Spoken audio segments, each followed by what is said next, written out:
Yelang mendengus dalam hatinya dan mengangkat tangannya. Api mengembun di satu sisi dan air memercik di sisi lainnya. Di belakangnya, pedang tajam Kaisar Xia yang berkilauan dengan cahaya keemasan juga terbang menuju medan perang dengan suara mendengung. Seiring dengan serangan lingkaran sihir jimat pengundang petir, seluruh area kosong terbelah menjadi dua oleh kobaran api dan gelombang besar. Keduanya meledak di tengah area terbuka. Bertumbukan satu sama lain menghasilkan suara mendesis yang tajam dan disertai dengan sejumlah besar uap air putih mulai melonjak liar ke arah langit. Berkumur penyembah keluarga Ye di bidang roh jahat tidak bisa menahan diri untuk menelan ludahnya dan menatap pemandangan itu dengan takjub. Jeritan binatang buas aneh dan prajurit Sakura sangat kejam dalam kobaran api dan gelombang besar. Mereka seperti perahu kecil terombang-ambing sesuka hati hidup ini begitu rapuh entah kenapa. Melihat punggung tuan muda yang mengambang seperti fata morgana dalam gelombang panas, para pendeta keluarga Ye tanpa sadar merasakan hawa dingin yang ekstrim menjalar dari tulang ekor hingga punggung. Pedang Kaisar Xiao berubah menjadi cahaya keemasan seperti kilat. Terbang dengan cepat dalam sekejap, satu goblin demi satu dengan tubuh besar tertembus oleh cahaya keemasan sebelum mereka bisa bereaksi, kemudian tubuh mereka mulai membengkak seperti balon. Dan akhirnya meledak menjadi hujan darah dengan raungan keras. Raja Serigala Es melolong ke arah langit, gelombang suara itu nyata dan menimbulkan gelombang kejut yang melonjak ke arah cahaya keemasan di depan. Tercampur dengan udara dingin tanpa batas, tanah membeku inci demi inci. Binatang buas aneh dan manusia di sepanjang jalan berubah menjadi patung es. Kemudian, di bawah sapuan gelombang kejut, tanah mengelupas lapis demi lapis, dan patung-patung es hancur berkeping-keping, bertabrakan dengan cahaya keemasan dengan kekuatan luar biasa. Cahaya keemasan dan gelombang suara menembusnya dalam sekejap. Puing-puing es yang awalnya bergulir ke arah Yelang tiba-tiba berubah arah dan bergegas menuju arah Raja Serigala Es. Cahaya keemasan itu sangat kuat. Raja Serigala Es membuka mulutnya yang berdarah dan bola cahaya biru mulai mengembun di mulutnya, tetapi sebelum bisa melepaskannya, cahaya keemasan itu sudah berada dalam jarak 10 meter darinya, kemudian dengan sebuah cahaya keemasan melewati mulutnya yang berdarah dan menembus kepala Raja Serigala Es. Aura kuat yang terpancar dari bola cahaya biru mulai layu dan menghilang sedikit demi sedikit. Pupil mata Raja Serigala Es juga mulai melebar secara bertahap.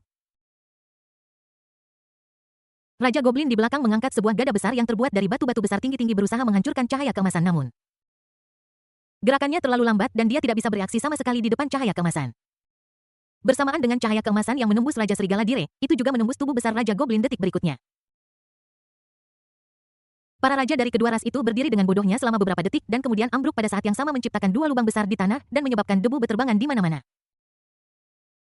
Selanjutnya, ini adalah api penyucian para prajurit Sakura dan makhluk buas yang aneh. Ini adalah pembantaian sepihak. Bahkan raja dari kedua ras pun tidak sebanding dengan Yelang, apalagi para antek ini. Itu berlangsung kurang dari 5 menit. Dan seluruh area luas kecuali area yang ditutupi oleh ladang roh jahat tampak seperti telah dibombardir oleh tembakan artileri dan tanah diratakan hingga hampir 2 meter. Bau mayat terbakar memenuhi udara dan ada juga beberapa suara mendesis dari percikan api yang membakar di tanah. Yelang melambaikan tangannya dan menghapus ladang roh jahat Junsi dan yang lainnya di dalam, akhirnya keluar. Saat mereka berjalan, mereka melihat mayat prajurit Sakura yang hangus dan tidak bisa menahan diri untuk tersentak. Kekuatan tuan muda itu menggelikan. Belum lagi para prajurit ini, bahkan jika mereka menghadapinya, mereka tidak akan memiliki kesempatan untuk selamat, dan itu setelah meminum ramuan transformasi monster. Itu saja, kau menyebutnya pulau besar. Menyebutnya pulau kecil adalah pujian. Junsi melirik tubuh Oshima yang tadinya paling ganas. Telanjang dan hangus setelah menatapnya dengan seksama, dia menendangnya. Aku merasa malu hanya dengan melihatnya. Para elit dari 3 ras alien ini telah terbunuh. Kalian pergi urus sisanya. Ada beberapa hal bagus di sarang mereka. Kumpulkan semuanya untukku. Yelang menarik pandangannya dari mayat tak bernyawa alien itu, memandang Junsi dan yang lain, dan memberi perintah dengan tertib. Ketiga ras ini akan menghadapi putra keberuntungan dari dunia lain di tahap selanjutnya, dan setelah putra keberuntungan menghabiskan sedikit upaya, sebagian besar dari ketiga ras ini akan dihancurkan. Dia adalah putra keberuntungan, dan setelah semua usaha yang dia lakukan, bagaimana mungkin tidak ada manfaat sama sekali? Tentu saja, dia akan mendapatkan manfaat yang cukup besar dari ketiga ras ini, tetapi sekarang semua hal baik ini menjadi milik Yelang.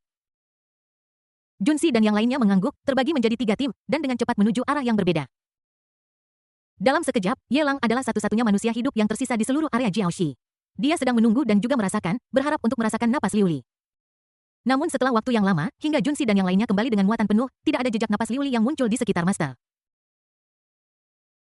Imam keluarga Ye berteriak dengan suara rendah. Yelang, yang linglung, perlahan tersadar, matanya penuh kekecewaan. Bukankah kamu datang? Atau apakah dia sudah datang, tetapi hanya tidak ingin muncul? Bahkan dia tidak yakin bahwa dia bisa menang melawan Liuli, yang membawa harta rahasia sekte. Jika Liuli sengaja menyembunyikan auranya, dia tidak akan bisa mencarinya. Meskipun dia memiliki persepsi krisis tingkat dewa, Nahel Liuli tidak akan pernah melakukan apapun yang merugikannya, jadi kemampuannya sama sekali tidak berguna. Ayo pergi, sorot mata Yelang menjadi tegas. Di bintang biru, Liuli tidak punya tempat untuk bersembunyi. di dunia asing ini. Liuli juga berharap dia bisa menjauhinya. Cara normal untuk menemukan orang, mengandalkan 7 saudara perempuan sudah cukup. Sedangkan untuk sisanya, penjahat besar itu punya cara spesialnya sendiri untuk menemukan orang. Aku sangat menantikan saat kita bertemu lagi nanti. Dan ekspresi tak berdaya di wajah Liuli ketika dia tahu dia tidak punya tempat untuk bersembunyi. Setelah Yelang dan rekan-rekannya meninggalkan area itu, udara dingin berwarna biru mekar seperti bunga lotus salju. Seorang wanita cantik dengan gaun istana ungu. Genggam tangan seorang gadis kecil yang lembut perlahan mendarat di tanah hangus yang tampak seperti telah dibajak oleh tembakan artileri. Bab 914 Cuyuan yang sengsara, Tuan Nanan takut. Gadis kecil itu memegangi kaki panjang wanita cantik itu dengan takut berani melihat mayat-mayat hangus di daerah itu. Dia meraih rok Liuli dan bergumam lemah, Tuan bisakah kita kembali di sini, sangat menakutkan. Nanan sangat takut, Nanan merindukan kakak. Liuli menatap kosong area yang terbakar merasakan aroma familiar yang mempesona itu dan menggelengkan kepalanya kesakitan. Aku tidak bisa kembali lagi. Yelang telah mengikutiku, kakak juga ada di sini. Tiba-tiba sebuah cahaya melintas di mata besar Nanan. Jika kakak perempuannya juga ikut masuk, dia tidak akan takut pergi kemanapun selama dia bersama tuannya dan kakak laki-lakinya. Dia meraih rok Liuli dan bergumam dengan genit, Tuan, di mana kakak laki-laki, bisakah kita pergi mencari kakak laki-laki bersama? Liuli tetap diam, hanya menatap mayat-mayat manusia yang berjatuhan dalam tumpukan. Mereka telah dibakar oleh api begitu parah sehingga bahkan ras manusia pun tidak dapat dikenali. Tetapi dia tahu dalam hatinya bahwa seharusnya tidak ada manusia di daerah ini. Mereka yang tewas mungkin adalah semua anggota keluarga Ye yang datang dengan Ye Langor, setidaknya beberapa orang kuat yang disewa oleh keluarga Ye. Sekarang untuk menemukannya, keluarga Ye telah kehilangan sejumlah besar tenaga kerja. Bahkan jika dia ingin kembali, sudah terlambat. Jika kakek dan ibu tahu bahwa Liuli yang bertindak sendiri dan menyebabkan kerugian besar bagi keluarga Ye. Bahkan jika kedua tetua itu tidak menyalahkannya, bagaimana dia bisa memiliki keberanian untuk melangkah ke pintu keluarga Ye? Terlebih lagi, setelah berputar-putar selama beberapa malam terakhir, dia secara bertahap menyadari betapa tidak bersalahnya Yelang. Semuanya disebabkan oleh garis keturunannya. Jika dia tidak secara paksa menculik Yelang untuk menyembuhkan luka fisiknya, serangkaian kejadian berikutnya tidak akan terjadi sama sekali. Lagi pula, ketika dia berada di keluarga Luo, Yelang diracun oleh Qian-Qian, yang menyebabkan seluruh tubuhnya lumpuh dan dia tidak dapat mengendalikan dirinya sendiri. Itulah mengapa dia diejek oleh para pengkhianatnya. Yelang adalah orang yang paling terluka, tetapi apa yang dia lakukan? Bahkan tanpa penjelasan. Dia menatap Yelang dengan dingin dan datang ke dunia di balik portal tanpa mengucapkan sepatah kata pun. Inilah yang membuat Yelang mencarinya dengan susah payah. Karena dialah pengorbanan tragis seperti itu terjadi. Dia tidak bisa menerima kenyataan yang kejam dan ingin melarikan diri. Tetapi apa kesalahan Yelang? Sekali lagi, dia melakukannya untuk dirinya sendiri tanpa mempertimbangkan perasaan Yelang sama sekali. Aku tidak tahu seberapa besar rasa sakit yang Yelang rasakan saat ini. Adegan-adegan di pantai hari itu muncul di benaknya, dan Liuli merasa seolah-olah jantungnya sedang diiris dengan rasa sakit yang luar biasa. Dia mengatupkan bibirnya, memegang tangan Nanan, dan gemetar hebat. Tuan, mohon jangan marah, oke? Kakak pasti tidak akan meninggalkanmu. Kakak sudah mengejarmu jauh-jauh ke sini, dan dia pasti sangat menyukaimu di dalam hatinya.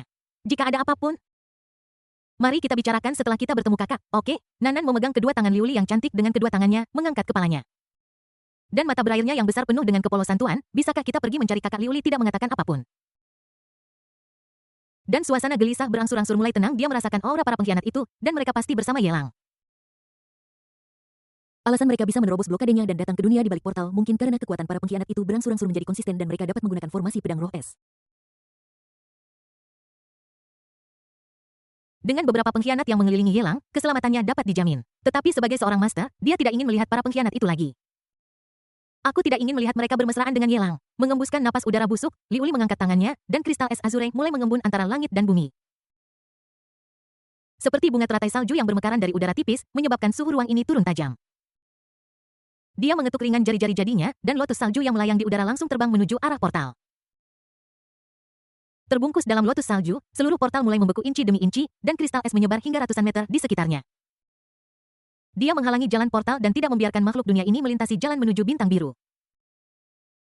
Demikian pula, untuk mempertimbangkan keselamatan Yelang, dia menarik napas dari gelang di pergelangan tangannya dan menyuntikkannya ke dalam kristal es. Orang luar perlu menggunakan kekerasan untuk memecahkan kristal es sebelum mereka dapat mencapai bagian depan portal. Dan jika Yelang datang, Binjing akan merasakan napas Yelang dan akan berinisiatif untuk memberi jalan baginya. Bahkan gerbang akan terbuka untuk Yelang tanpa perlu metode rahasia sekte untuk mengaktifkannya. Setelah mengatur semua ini, Liuli melihat lebih dekat kekacauan mayat di tanah. Dia menghentakkan kakinya sedikit, dan hawa dingin keluar dari telapak kakinya menyapu ke segala arah. Kecuali manusia, semua binatang buas aneh membeku dalam sekejap, dan kemudian berubah menjadi pecahan yang berterbangan di udara. Kemudian tanah mulai perlahan naik menjadi gundukan kecil mengubur semua anggota badan dan lengan yang patah. Setelah melakukan semua ini, Liuli menggandeng tangan Nanan dan mulai berjalan pergi. Tuan, kemana kita akan pergi? Nanan tampak penasaran, untuk mencari kakak laki-laki.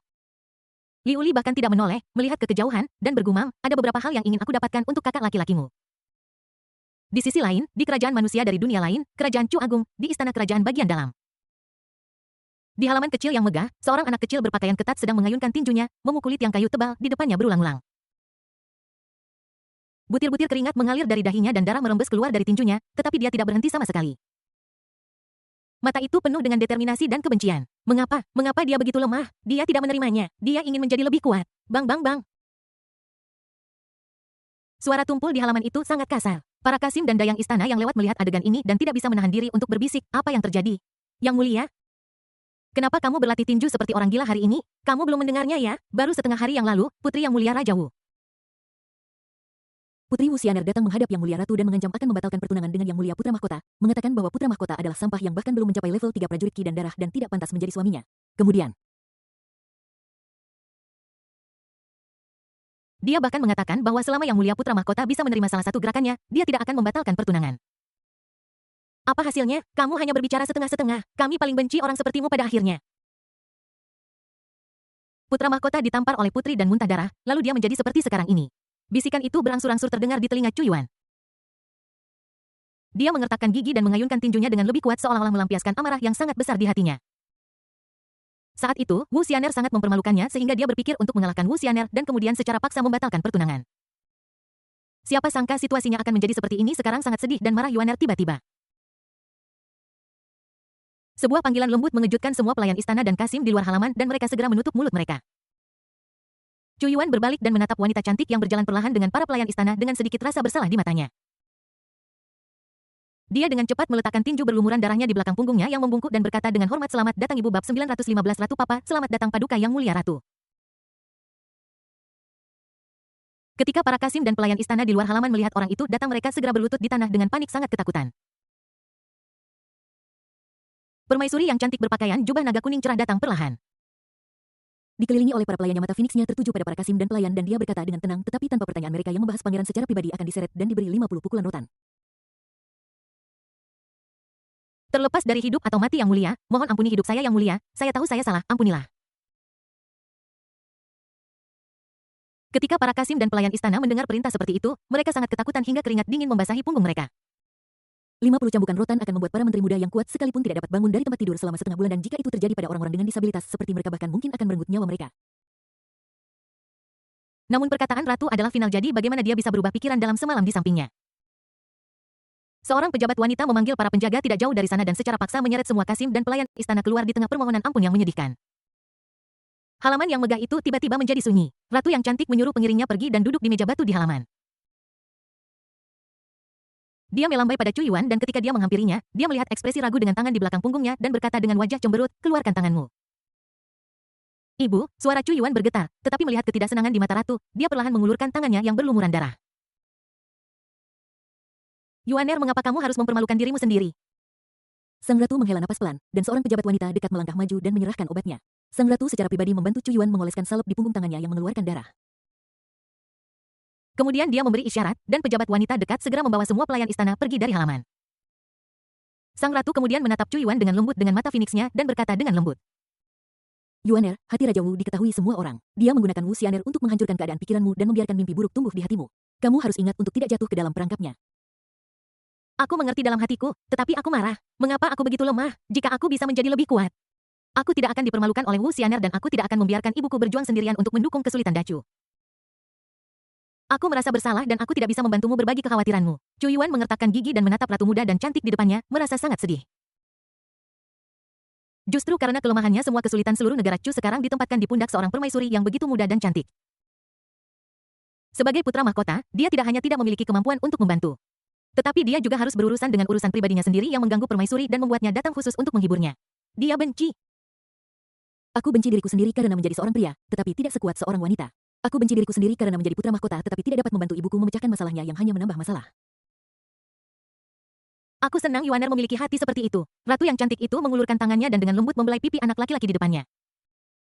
Matanya dipenuhi dengan kelelahan dan tekad. "Ibu berharap tekanan saat ini akan menjadi motivasimu untuk menjadi lebih kuat, daripada terjebak oleh penghinaan ini dan memperlakukan Wu Xianer sebagai musuh seumur hidupmu." Kamu harus ingat bahwa Wu Xianer hanyalah seorang wanita dan terlebih lagi seorang boneka. Yang berdiri di belakangnya adalah Raja Wu dari Dacu. Sebagai putra mahkota Dacu, cepat atau lambat Anda akan membersihkan semua faktor yang tidak stabil di Dacu dan menjadi kaisar tertinggi. Saat itu di wilayah Dacu peduli apakah itu Wu Xianer atau peri lainnya. Jika Anda ingin dia hidup, dia akan hidup, dan jika Anda ingin dia mati, dia akan mati. Jika Anda suka, Anda dapat mengambil mereka semua menjadi selir Anda. Saat Ratu Cantik itu berbicara, matanya menjadi lebih tabah. Sebelum itu, Yang Mulia Ratu pasti akan menyingkirkan semua faktor yang tidak stabil di wilayah Dacu untuk Yuanel. Bahkan jika dia bekerja keras dan menghabiskan vitalitasnya, dia tidak akan pernah membiarkan Great Chu dihancurkan di tangannya. Bahkan jika dia meninggal, dia ingin melihat saat ketika Yuaner mencapai puncak dengan sikap seorang kaisar. Anak itu mengerti. Chu Yuan menarik napas dalam-dalam dan secara bertahap menekan emosi yang bergejolak di hatinya. Dia menatap Yang Mulia Ratu dengan mata penuh rasa bersalah dan sakit hati. Ibu, Anda terlihat kurus lagi akhir-akhir ini. Ibu tahu betul kondisi tubuhnya sendiri, Yuaner, pikirkan saja. Lalu ibu pergi, permaisuri cantik itu pergi. Chu Yuan melihat tubuh kurus ibunya dari belakang, dan rasa bersalah di matanya menjadi semakin kuat. Seharusnya tidak seperti ini. Ibuku seharusnya tidak perlu bekerja sekeras ini. Karena kekalahan negara Chu dan kematian ayah serta ibuku, semua kekacauan ini jatuh ke pundak ibuku seorang diri. Semua ini seharusnya ditanggung olehnya, sang putra mahkota. Tetapi untuk melindungi dirinya yang masih muda, ayahnya sepenuhnya menyalahkan ibunya. Jika bukan karena kekalahan dalam perang nasional itu kehilangan semua pasukan elit dan bahkan kematian ayah dan ibuku. Dia juga harus memanggil Yang Mulia Ratu Bibi atau Perdana Menteri wanita ini pernah menjadi yang paling berbakat di Chu Agung. Memegang posisi Perdana Menteri dan saudara perempuannya adalah Ratu Chu Agung, dia seharusnya menikmati semua kekayaan dan kemuliaan dan dimanjakan serta dirawat. Namun karena dialah, aku harus menanggung semua beban dan bergerak maju. Chu Yuan merasakan penyesalan dan rasa bersalah yang tak terbandingkan di hatinya. Dalam kehidupan ini, bukan untuk dirinya sendiri, bahkan hanya untuk ibunya, dia tidak boleh mempermalukan dirinya sendiri.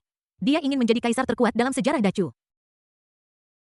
Dia bermimpi bahwa suatu hari dia akan bisa menguliti dan menarik urat-urat para pengkhianat dan musuh yang memakan daging manusia dan meminum darah manusia di depan ibunya. Saat itu larut malam di ruang kerja kekaisaran di halaman dalam kerajaan-kerajaan, memorial bertumpuk tinggi di meja permaisuri yang cantik. Sebuah lilin memancarkan cahaya redup melalui bilah bambu kertas, permaisuri mengepalkan tinju menempelkannya ke mulutnya. Dan batuk dengan keras yang segera membangunkan pejabat wanita yang sedang tertidur di ruang kerja kekaisaran. Dia melangkah maju dengan ragu, wajahnya penuh kekhawatiran dan berkata, Yang Mulia, ini sudah larut malam, Anda harus beristirahat. Istirahat bagaimana? Saya bisa beristirahat di negara Cue yang besar ini. Hari ini masih ada menteri yang berani mengancam saya dalam peringatan untuk menyerahkan Yuan El. Para pengkhianat dan penjahat ini mereka semua pantas dibunuh. Permaisuri sangat marah dan melemparkan peringatan di tangannya dengan keras. Beraninya para pengkhianat ini menghasutku untuk mengubah nama negara. Apakah mereka mencoba mengatakan bahwa Chu Agung sudah mati? Dalam kemarahan, tubuh kurus permaisuri yang cantik itu bergetar hebat, dan jubah naga kuning cerah di depannya naik turun dengan hebat. Jelas sekali dia sangat marah. Ketika pejabat wanita melihat Yang Mulia sangat murka, dia berlutut di tanah karena ketakutan.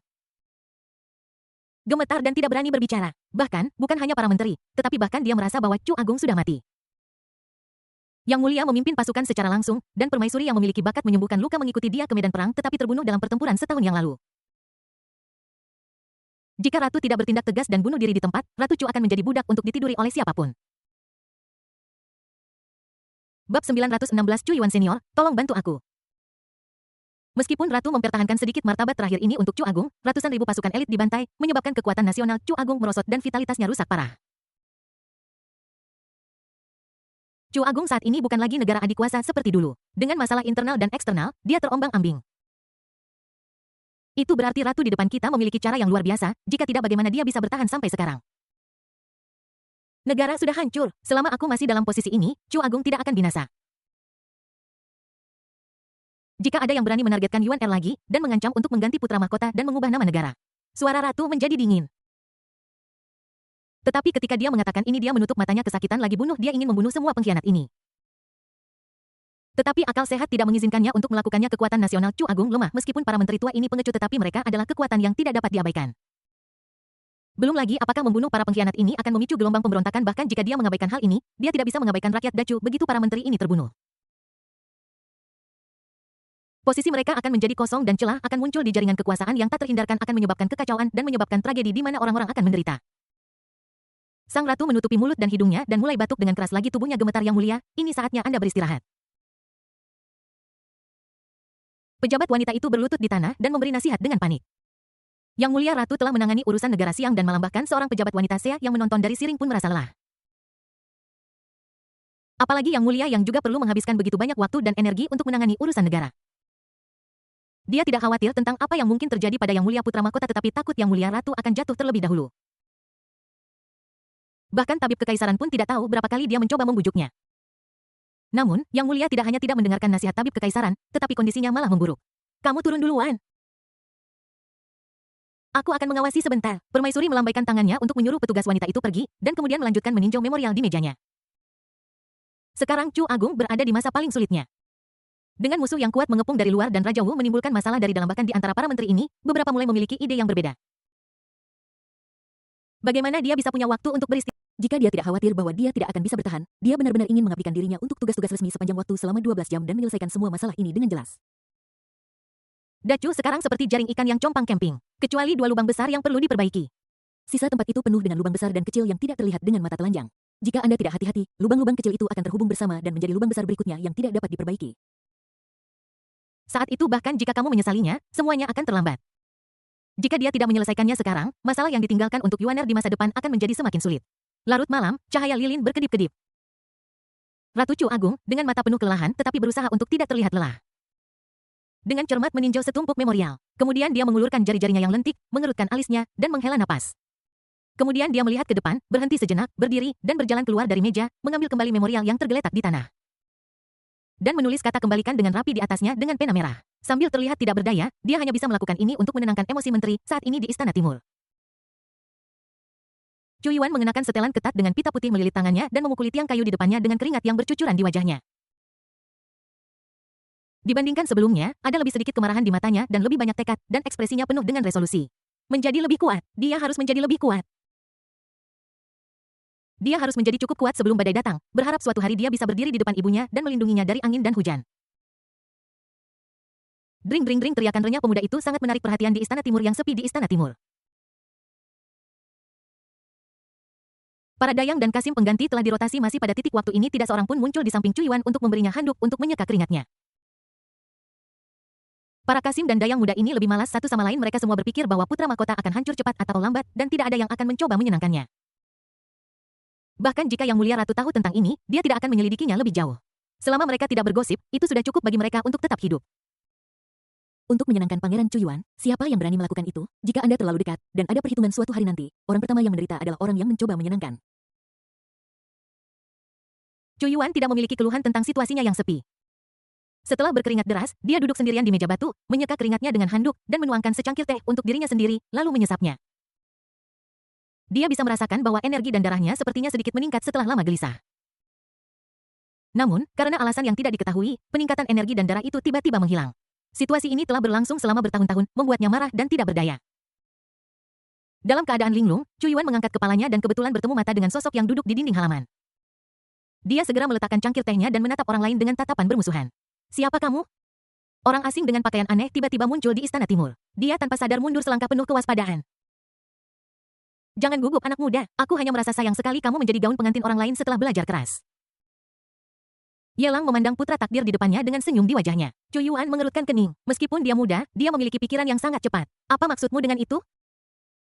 Seorang asing tiba-tiba muncul di istana, bahkan tidak diperhatikan oleh penjaga yang berpatroli. Jelas bahwa orang di depannya ini jelas seorang ahli. Jika seseorang ingin membunuhnya, para Kasim dan pelayan di Istana Timur tidak akan bisa menyelamatkannya. Sendirian, lupakan saja, saat ini.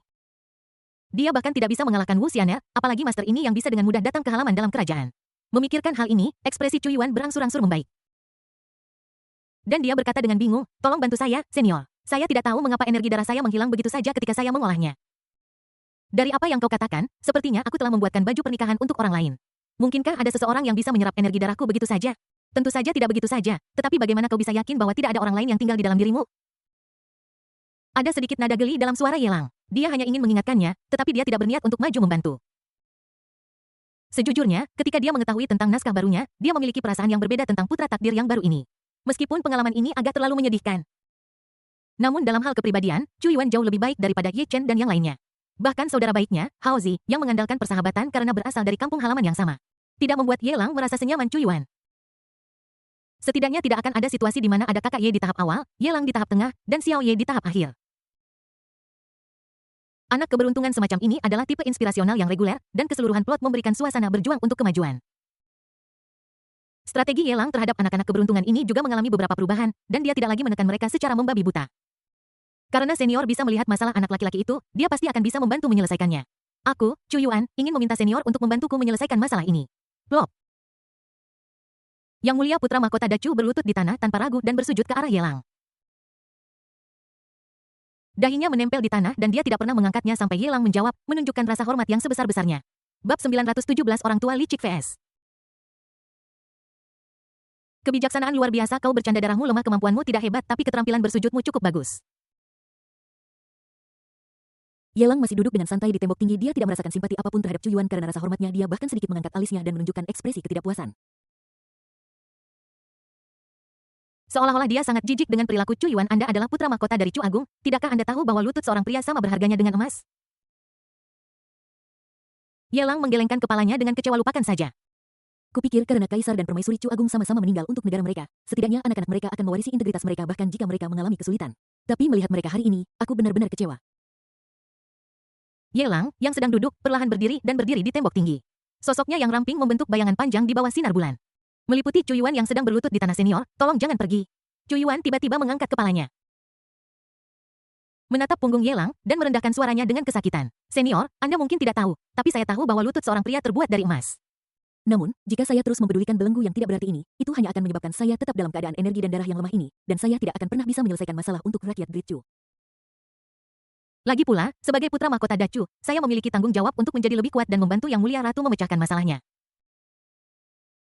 Selama saya bisa menjadi lebih kuat, selama saya bisa membantu Yang Mulia, saya bersedia berlutut, bahkan jika itu berarti mengorbankan hidup saya.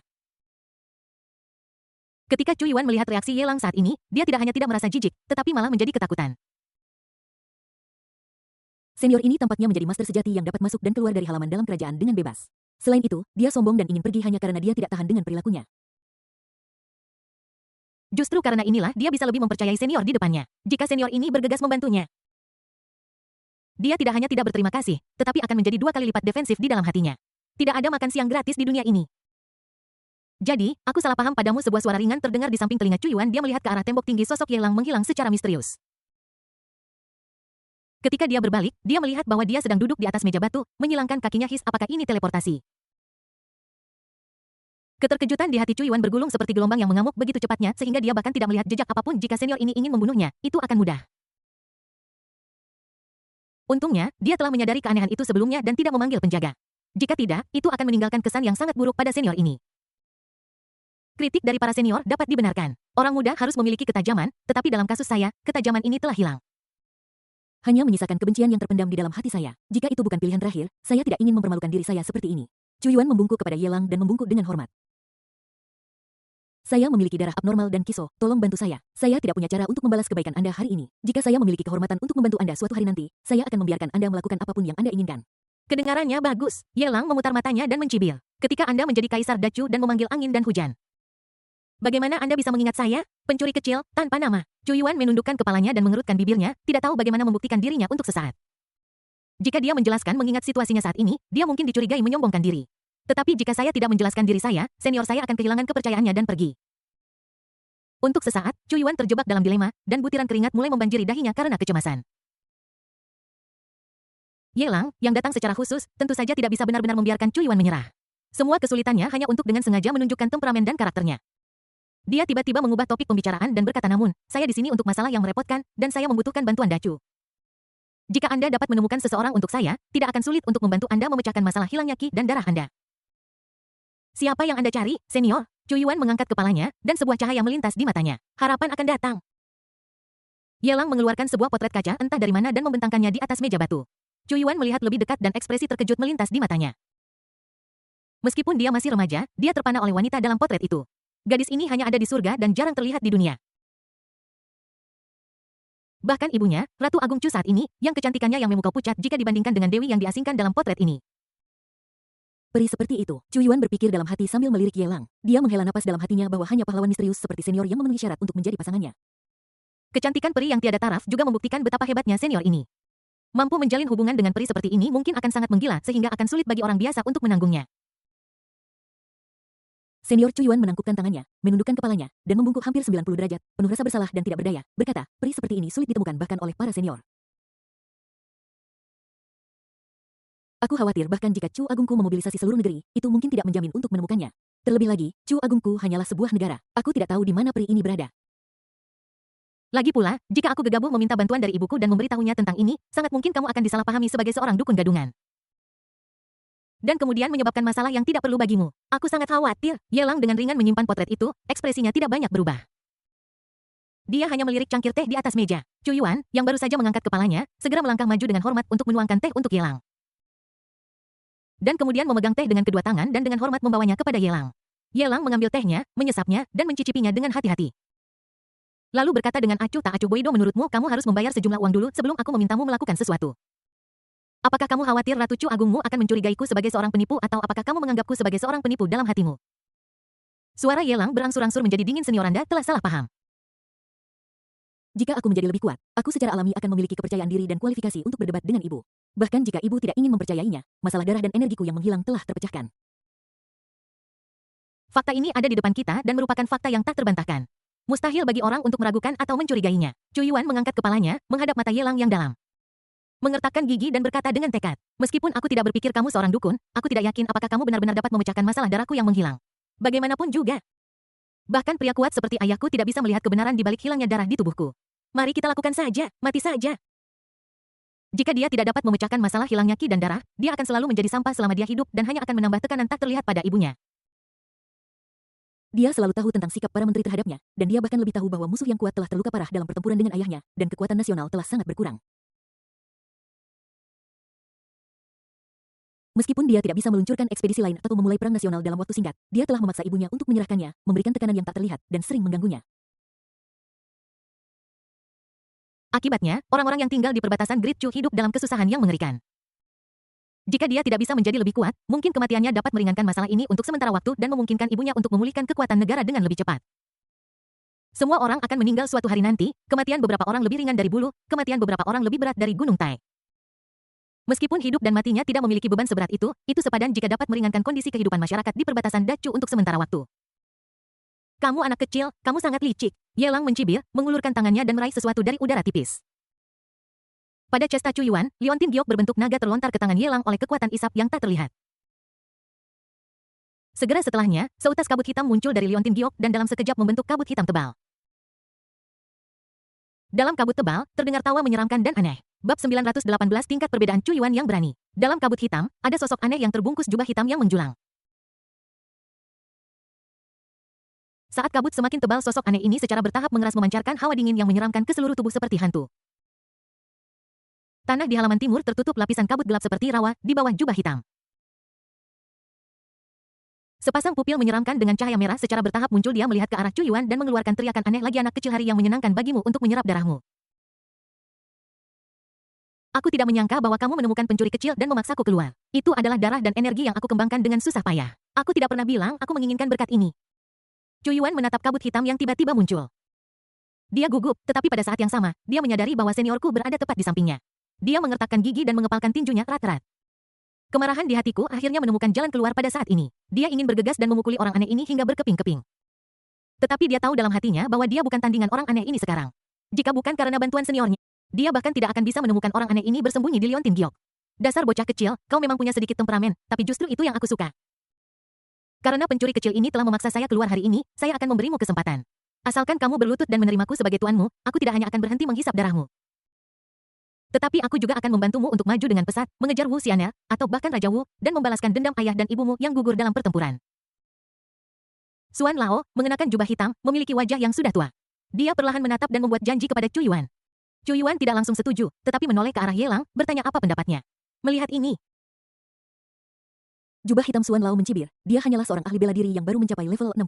Dia hanya memiliki beberapa trik aneh dan cukup beruntung untuk menemukanku, tetapi dia tidak bisa melakukan apapun padaku.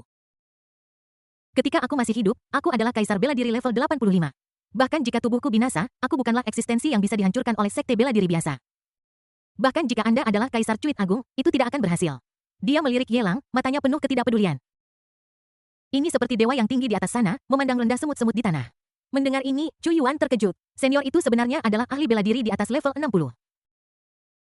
Anda harus tahu bahwa ayahnya hanyalah seorang raja bela diri level 70-an, dan kaisar kerajaan Chu Agung. Dan berapa umurmu, senior? Sungguh tidak dapat dipercaya bahwa ada tingkat kultivasi yang begitu mengerikan, namun monster di dalam Liontin Giok ini sebenarnya adalah kaisar bela diri tingkat 85. Orang sekuat itu belum pernah muncul bahkan di kerajaan Chu Agung mereka, dia bahkan lebih kuat dari ayahnya. Sial, ini adalah bencana. Bukan saja aku gagal memecahkan masalah hilangnya Ki dan darah, tetapi aku malah membuat pendahuluku mendapat masalah. Jika dia melibatkan seniornya, dia benar-benar tidak tahu berterima kasih dan tidak akan bisa beristirahat dengan tenang bahkan setelah kematiannya. Senior, saya ingin menjadikan orang tua ini sebagai guru saya. Saya akan melakukan yang terbaik untuk melakukan apa yang Anda minta dari saya. Anda tidak perlu khawatir tentang sisanya. Silakan pergi dengan cepat. Chu Yuan masih membungkuk dengan hormat kepada Ye Lang, tetapi matanya penuh dengan semangat, seolah-olah dia sangat ingin mendapatkan tanggapan. Suan Lao di dalam kabut hitam menyipitkan matanya dan menatap ke arah Ye Lang, lalu melirik Chu Yuan dan mencibir, "Anak kecil, apakah kamu khawatir aku akan membunuh pencuri kecil itu?" Kamu memiliki sedikit wawasan. Pencuri kecil ini menggunakan cara khusus untuk membangunkanku, dan dia seharusnya mati. Karena kamu memiliki sikap seperti itu, aku akan bermurah hati dan membiarkannya pergi. Di mata Tuan Suan, Ye Lang memang seorang pahlawan muda. Sungguh menakjubkan bahwa dia memiliki pencapaian seperti itu di usia yang begitu muda. Sayang sekali naga laten ini sudah muncul dari jurang maut, bahkan baginya akan sulit untuk menunggu kesempatan untuk memulihkan darah dan kinya dan kemudian mengambil alih tubuhnya. Sebaliknya Chu Yuan meskipun muda memiliki bakat yang hebat di usia yang begitu muda. Darah dan energi yang terkumpul dari waktu ke waktu justru memungkinkannya untuk bangun dari tidurnya. Bakatnya sungguh luar biasa. Jika dia tumbuh besar bersamanya dan memulihkan darah dan energinya, dia juga dapat memilih kesempatan sempurna untuk merebut tubuh Chu Yuan. Pada saat itu, Master Suan akan kembali dengan kuat lagi dengan sikap mendominasi. "Pencuri kecil, kenapa kau tidak pergi selagi aku belum berubah pikiran?" Suan tua menatap Ye Lang yang tertegun dengan geli, mendesak Nima. "Tidak bisakah kau lihat aku sedang berpikir, dasar idiot Ganlin yang." Ye Lang mengutuk 3 kali tanpa sadar bahkan tanpa menolehkan kepalanya. Aku secara kasar telah sampai pada sebuah kesimpulan setelah memikirkannya dalam benakku berdasarkan fisik dan klasifikasi level dunia yang berbeda ini. Kita dapat secara paksa menarik tanda sama dengan Prajurit Ki dan darah level 1-10 kira-kira antara 10-50 dalam kebugaran fisik. Prajurit Ki dan darah level 11-20 dengan kebugaran fisik antara 50-150.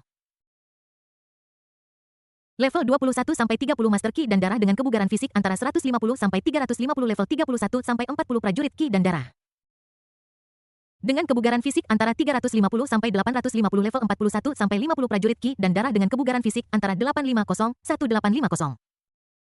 Level 51-60 spirit Ki dan darah dengan kebugaran fisik antara tahun 1850-3850. Level 61-70 Wuzong Ki dan darah dengan kebugaran fisik antara 3850-8850. Raja bela diri Ki dan darah level 71-80 memiliki kebugaran fisik antara 8850-1850. Kaisar bela diri level 81-90 memiliki kebugaran fisik antara 1885-3850. Kaisar level 91-100 memiliki kebugaran fisik antara 3850-8850.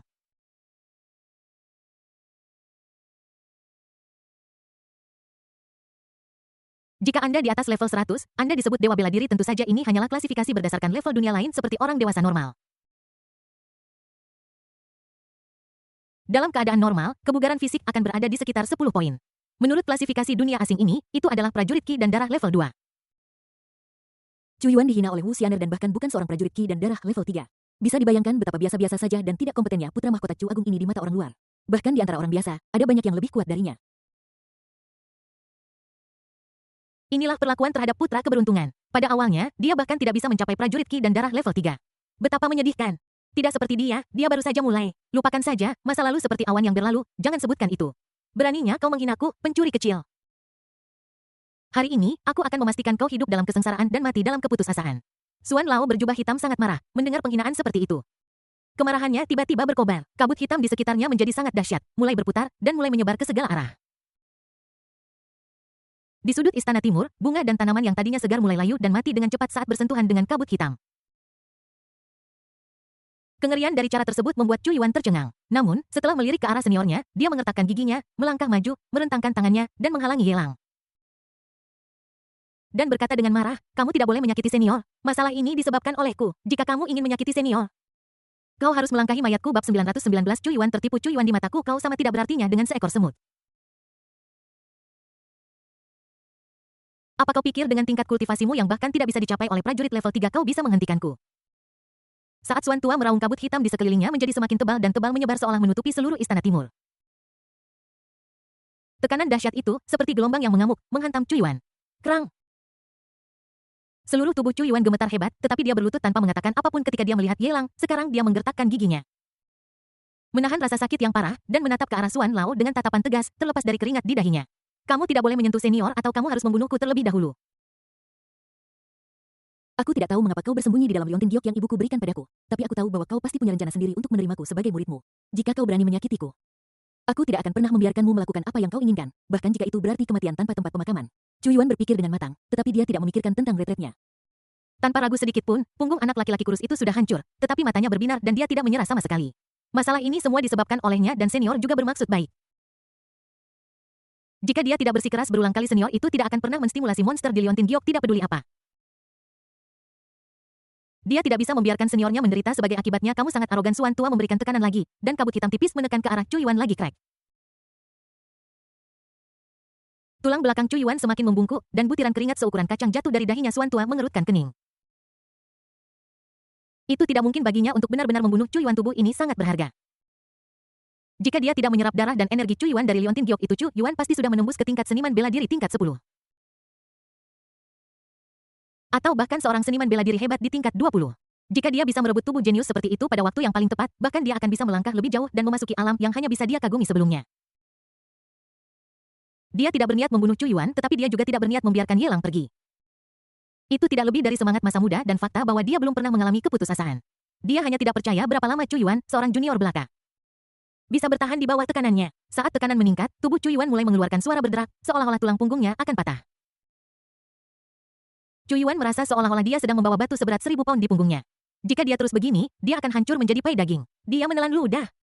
Mengepalkan tinjunya, kulit kepalanya terasa geli, matanya membara. Aku bilang kau tidak bisa membunuhku, senior. Jika kau ingin menggunakanku, kau harus membiarkanku pergi hari ini. Kata-kata tegas itu sama sekali tidak berubah. Belum lagi Tuan Xuan, bahkan Ye Lang sedikit tergerak. Anak ini sangat keras kepala, bukan? Namun anak bodoh ini memang cukup menyenangkan. Dia tersenyum dan bercanda. Chu Yuan, hentikan itu, hanya ada Xuan Lao di luar. Bagaimana kamu menghentikannya? Kamu tidak bisa menghentikannya. Senior, jangan khawatirkan aku, lari saja. Chu Yuan menggertakkan giginya seperti anak ayam kecil yang sangat lemah sehingga tulangnya akan hancur sampai mati dalam detik berikutnya, tetapi dia masih berdiri di depan Ye Lang. Melarikan diri, bisakah dia melarikan diri? Xuan Lao mendengus dingin melirik Chu Yuan dengan jijik. Dan mencibir, hanya kamu? Apakah kamu masih ingin menghalangi tekanan dari orang tua ini jika bukan karena kebaikanmu? Dia pasti sudah hancur sampai mati. Tapi hari ini, bahkan jika kamu mencoba menghentikannya, pencuri kecil ini pasti akan mati. Dalam kabut hitam di sekitarnya, tombak tajam perlahan mengembun, memancarkan cahaya hitam murni, mengeluarkan suara mendengung, dan melesat lurus ke arah Ye Lang. Kecepatannya sangat cepat sehingga bahkan kabut hitam di sekitarnya tampak terpengaruh dan sempat tertarik, dan ekor tombak menjadi sangat tebal. Mengungkapkan nafas kematian senior, hati-hatilah. Begitu tekanan pada Chu Yuan menghilang, dia secara refleks menerkam ke arah Ye Lang. Menghadapi ujung tombak yang tajam dengan punggungnya. Segera, Chu Yuan, yang telah jatuh di atas Ye Lang, membuka matanya yang telah tertutup rapat karena ketakutan. Dia menatap Ye Lang dengan heran dan bertanya dengan curiga, aku belum mati? Ye Lang mendorong wajah muda yang dekat dengannya dengan satu tangan, menendangnya dengan jijik, dan mengutuk, jika ibumu menerkamku. Itu tidak masalah, tetapi apa maksudmu dengan seorang pria muda sepertimu menerkamku? Aku akan memukulmu sampai mati. Chu Yuan terhuyung dan jatuh ke tanah, menatap tombak di tangan seniornya, matanya gemetar hebat. Apa selanjutnya? Bukankah senior itu seorang ahli bela diri berusia awal 60-an? Bagaimana mungkin dia bisa menahan pukulan dari Kaisar Wu? Mungkinkah monster ini hanya menyombongkan diri, atau apakah kekuatan monster ini hanya 1/100 dari yang sekarang dan dia bahkan tidak bisa mengalahkan senior itu? Nah, kamu cukup mampu dan kamu bahkan tahu bagaimana menyembunyikan kekuatanmu. Sayang sekali kamu bertemu denganku, Guru Xuan. Jika tidak, kamu akan lolos hari ini. Merasakan bahwa kekuatan Ye Lang tiba-tiba meningkat, Old Xuan tidak lagi menahan diri. Sekarang dia tanpa tubuh fisik. Dia tidak bisa mengerahkan bahkan 1/10 dari kekuatannya ketika dia masih hidup, dan dia tidak bisa terus muncul. Kita harus mencapai resolusi cepat. Kabut hitam bergulung seperti awan tebal. Dalam kegelapan yang ekstrim ini, sinar dingin muncul satu demi satu, dan dalam sekejap, ribuan tombak hitam muncul, mengarah tegak ke arah Ye Lang. Potongan-potongan kecil cahaya dingin itu seterang bintang-bintang, bahkan hanya melihat pemandangan seperti itu, Chu Yuan merasakan kulit kepalanya kesemutan. Baiklah. Kulit kepala saya kesemutan karena kebiasaan saya tidak bisa menahan diri untuk menarik napas dalam-dalam lagi, berpikir sendiri, apakah ini kekuatan Kaisar bela diri? Sangat menakutkan ketika tidak ada harimau di gunung, monyet menjadi raja, beraninya jiwa yang tersisa memamerkan gigi dan cakarnya di depan saya. Sungguh konyol, Ye Lang mendengus dingin, menahan keinginan untuk memberikan sedikit kerusakan pada Xuan tua. Dia mengangkat tangannya dengan sikap yang sangat abadi. Dan seberkas cahaya keemasan meledak dari belakangnya. Pedang Kaisar Xiao berubah menjadi aliran cahaya dan melesat langsung ke arah Xuan tua di kabut hitam. Sangat cepat. Suan tua terkejut dan segera mengerahkan kabut hitam untuk memadatkan ribuan tombak yang melesat ke arah cahaya keemasan untuk melawan. Cahaya keemasan keluar seketika menembus tombak, memurnikan kabut hitam yang meledak itu juga. Dan kemudian menembus kepala Emerek Suan dalam tatapan ngeri Emerek Suan, pedang Kaisar Xiao melayang di udara di belakang Old Suan, tak bergerak. Waktunya makan, Elder Suan berdiri di kabut hitam, pupilnya membesar, bergumam tak percaya. Bagaimana ini mungkin? Bagaimana orang tua ini bisa mati? Disertai dengan raungan luar biasa dengan ledakan, kabut hitam tebal yang berubah menjadi tubuh Suan Lao meledak dan berubah menjadi kehampaan. Cahaya bulan yang terang di istana timur sekali lagi menyebar di bumi. Seolah-olah ditutupi dengan lapisan embun beku perak. Kabut hitam di halaman menghilang sepenuhnya dengan kematian Master Suan. Jika bukan karena pedang emas yang melayang tidak jauh, Chu Yuan akan merasa bahwa semua ini seperti mimpi. Pada saat yang sama suara mekanis dingin dari sistem berdering di benak Ye Lang Ding tuan rumah membunuh tetua Suan. Plot berubah selamat kepada tuan rumah karena mendapatkan nilai penjahat takdir plus 2 ding hadiah serangan kritis. Tuan rumah dianggap sebagai idola oleh Chu Yuan putra keberuntungan selamat kepada tuan rumah karena mendapatkan nilai penjahat takdir plus 8000000. Bab 920 Ratu Cantik datang berkunjung. His inikah kekuatan senior yang sebenarnya? Chu Yuan melihat kabut hitam yang menghilang sepenuhnya dan kemudian menatap pedang yang tergantung di udara. Keterkejutan di hatinya bergulung seperti ombak yang mengamuk. Tidak peduli seberapa tidak bergunanya monster yang menyebut dirinya Suan Lao, dia pernah berada di level yang sama dengan Kaisar Bela Diri. Dia adalah orang yang luar biasa dan berkuasa yang belum pernah dimiliki oleh Chu Agung mereka. Senior itu bahkan mampu menghancurkan monster seperti ini, betapa hebatnya metode yang dia miliki. Terlebih lagi, berdasarkan gumaman Elder Suan sebelum kematiannya, dia dapat menyimpulkan bahwa kekuatan senior itu tidak mungkin hanya seorang anggota Sekte Bela Diri di awal usia 60-an. Sangat mungkin bahwa dia sudah berada di tingkat anggota Sekte Bela Diri puncak, atau bahkan seorang tokoh kuat tingkat Raja Bela Diri setara dengan ayahnya. Adapun Kaisar Wu, Chu Yuan bahkan tidak berani memikirkannya. Lagi pula, bahkan jika tetua Suan mengatakan bahwa dia adalah Kaisar Bela Diri, itu mungkin membual. Pria sekuat itu hanyalah keberadaan legendaris. Tidak peduli apa, kekuatan pendahulunya berada di luar kemampuannya saat ini untuk menebak. Di depan para seniornya, dia seperti seekor semut. Lagi pula, setelah Suan tua menghilang, dia bisa merasakan bahwa darah dan energi di tubuhnya sepertinya pulih sedikit, seolah-olah darah dan energi yang awalnya menjadi miliknya mulai mengalir kembali di udara. Sayang sekali jumlah energi darah ini sangat lemah dan tidak memungkinkannya untuk naik level. Sangat mungkin bahwa itu disia-siakan oleh Tuan Suan, monster terkutuk ini. Chu Yuan mengepalkan tinjunya, merasa sangat marah.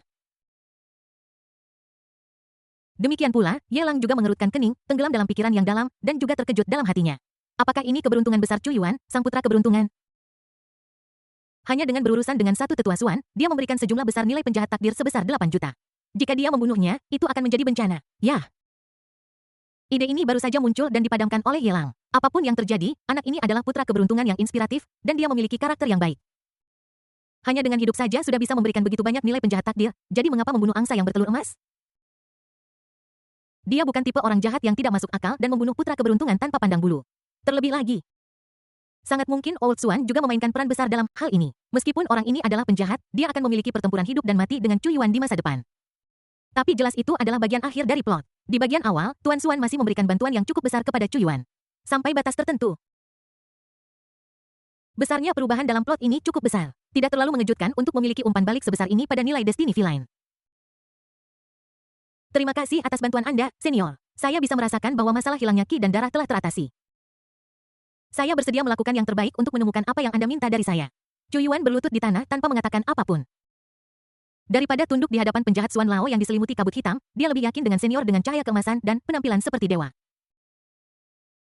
Dia menundukkan kepalanya dengan hormat dan berkata dengan sungguh-sungguh, saya dibebani dengan dendam darah yang dalam, tetapi saya tidak berdaya untuk mengubah situasi ini. Aku mohon padamu untuk menerimaku sebagai muridmu. Selama itu bisa meningkatkan kekuatanku, aku bersedia menerima harga berapapun. Menyadari penampilan Ye Lang yang agung dan abadi, Chu Yuan tahu betul bahwa dia adalah orang kuat tingkat atas. Jika dia bisa mendapatkan bimbingan dari orang kuat seperti itu, dia pasti akan menjadi lebih kuat dengan cepat. Adapun berapa biayanya atau siksaan seperti apa yang harus dia tanggung, ini bukanlah yang dia pertimbangkan. Dia hanya tahu bahwa masalah internal dan eksternal yang dihadapi ibunya sekarang adalah apa yang seharusnya dia hadapi. Orang tidak bisa, atau setidaknya tidak seharusnya, mengalihkan semua tanggung jawab mereka kepada orang lain, bahkan jika orang itu adalah ibu mereka atau bahkan kerabat saudara mereka, bibi mereka. Kamu masih sangat muda. Tetapi kamu sangat tidak tahu malu. Kamu baru saja memintaku untuk memecahkan masalah besar, dan sekarang kamu ingin menjadi muridku. Ye Lang menatap Chu Yuan yang berlutut di tanah dengan minat. Berdiri dan melambaikan lengan bajunya mendengus dingin. Itu pikiran yang bagus, sudah larut malam, aku perlu istirahat, bolehkah aku meminjam tempat tidurmu? Dia berjalan lurus ke istana timur. Chu Yuan membenturkan kepalanya ke tanah dan berkata dengan tulus. Jika Anda tidak bersedia menerima saya sebagai murid Anda, saya akan berlutut dan tidak bangun berlutut jika Anda mau apa hubungannya dengan saya. Yelang berjalan langsung ke istana tanpa ragu sedikit pun dan menutup kedua pintu itu rapat-rapat dengan embusan angin. Chu Yuan tidak pernah mendongak dari awal hingga akhir. Bukan saja dia tidak tertekan oleh penolakan Yelang, dia bahkan sangat gembira di dalam hatinya. Dia bertaruh dengan benar. Senior pasti sedang menguji ketulusannya, jadi dia sengaja bertahan. Jika dia sangat tidak rela, bagaimana mungkin dia bisa tinggal di istana timur miliknya? Berlututlah jika kamu mau, selama dia bisa menjadi lebih kuat dia bersedia membayar harga berapapun. Chu Yuan mengertakkan gigi dan membenturkan kepalanya ke tanah. Dia mempertahankan postur ini dan berlutut dari senja hingga siang. Matahari sangat terik dan banyak pelayan istana dan Kasim yang diusir oleh Chu Yuan mulai bergumam dengan suara rendah di luar halaman. Yang mulia, ada apa denganmu? Kenapa kau tidak bisa bangun dari berlutut? Aku tidak tahu, tidak peduli bagaimana aku mencoba membujuknya, itu sia-sia. Matahari sangat terik. Jika dia terus berlutut, aku tidak tahu apa yang akan terjadi padanya mengingat kesehatannya. Jika sesuatu terjadi pada Yang Mulia, kita semua akan berada dalam masalah. Untungnya, seseorang sudah memberitahu Yang Mulia Ratu. Di tengah diskusi yang tenang, sebuah prosesi yang mengesankan perlahan mendekat dari kejauhan. Yang Mulia Ratu yang sangat cantik datang perlahan diikuti oleh tim panjang penjaga dan pelayan istana. Dua layar besar dan kanopi kuning cerah melambangkan kekuatan tertinggi dan status yang sangat dihormati. Selamat datang di Yang Mulia Ratu. Puluhan dayang istana dan Kasim muda di istana timur berlutut ketakutan sambil membenturkan kepala mereka ke tanah, tidak berani mengangkat kepala mereka. Semuanya pergi, aku ingin berbicara dengan Yuaner sendirian. Ratu cantik itu melambaikan tangannya. Membubarkan orang-orang di sekitarnya, dan kemudian berjalan anggun ke sisi Chu Yuan, dan bertanya dengan curiga, Yuaner, apa yang sedang kamu lakukan?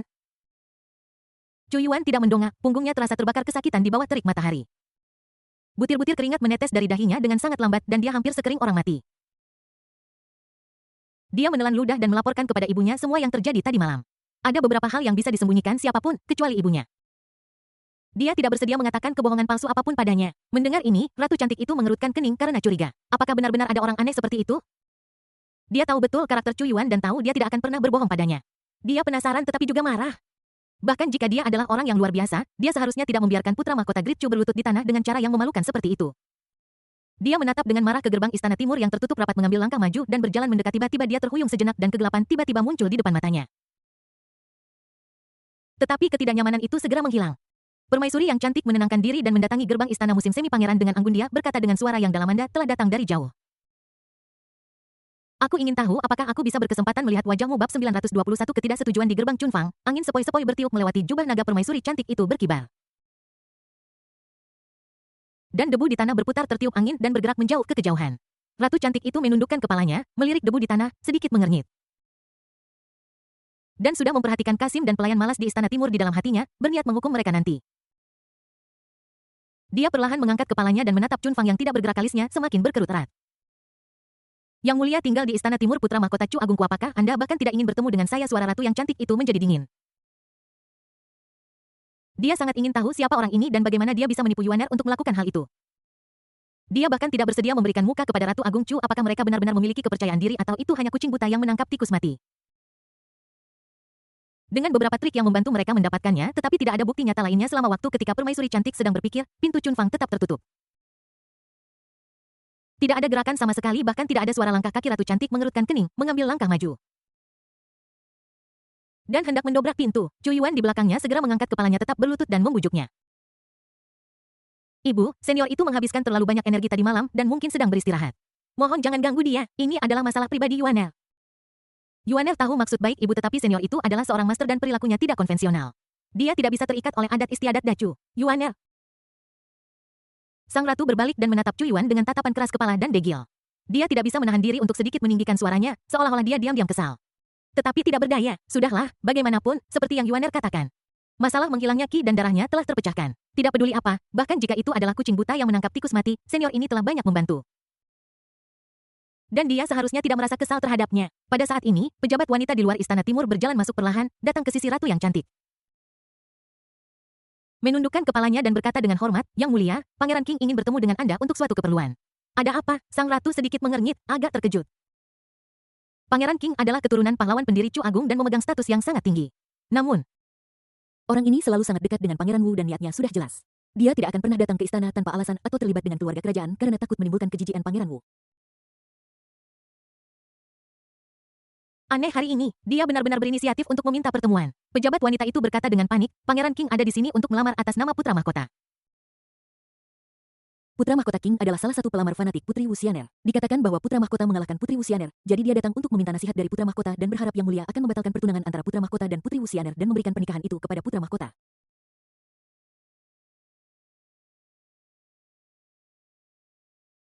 Begitu suara itu jatuh, Chu Yuan, yang berlutut di tanah, mengepalkan tinjunya dan matanya memerah ketika mendengar penghinaan itu.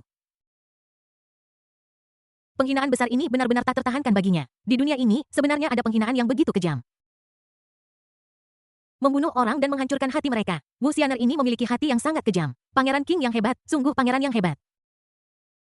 Aku ingin melihat dari mana mereka mendapatkan keberanian untuk menyebutkan kata pernikahan yang dikabulkan di depan. Ratu yang cantik sangat murka, tubuhnya yang ramping gemetar hebat di bawah jubah naga yang megah dan jantungnya berdebar kencang. Raja Wu tentu saja tidak akan secara terbuka memberitahu dunia luar bahwa putra mahkota dikalahkan oleh Wuxianer itu akan sangat tidak sopan. Tapi apakah yang disebut pangeran itu pernah mengalahkan Wuxianer?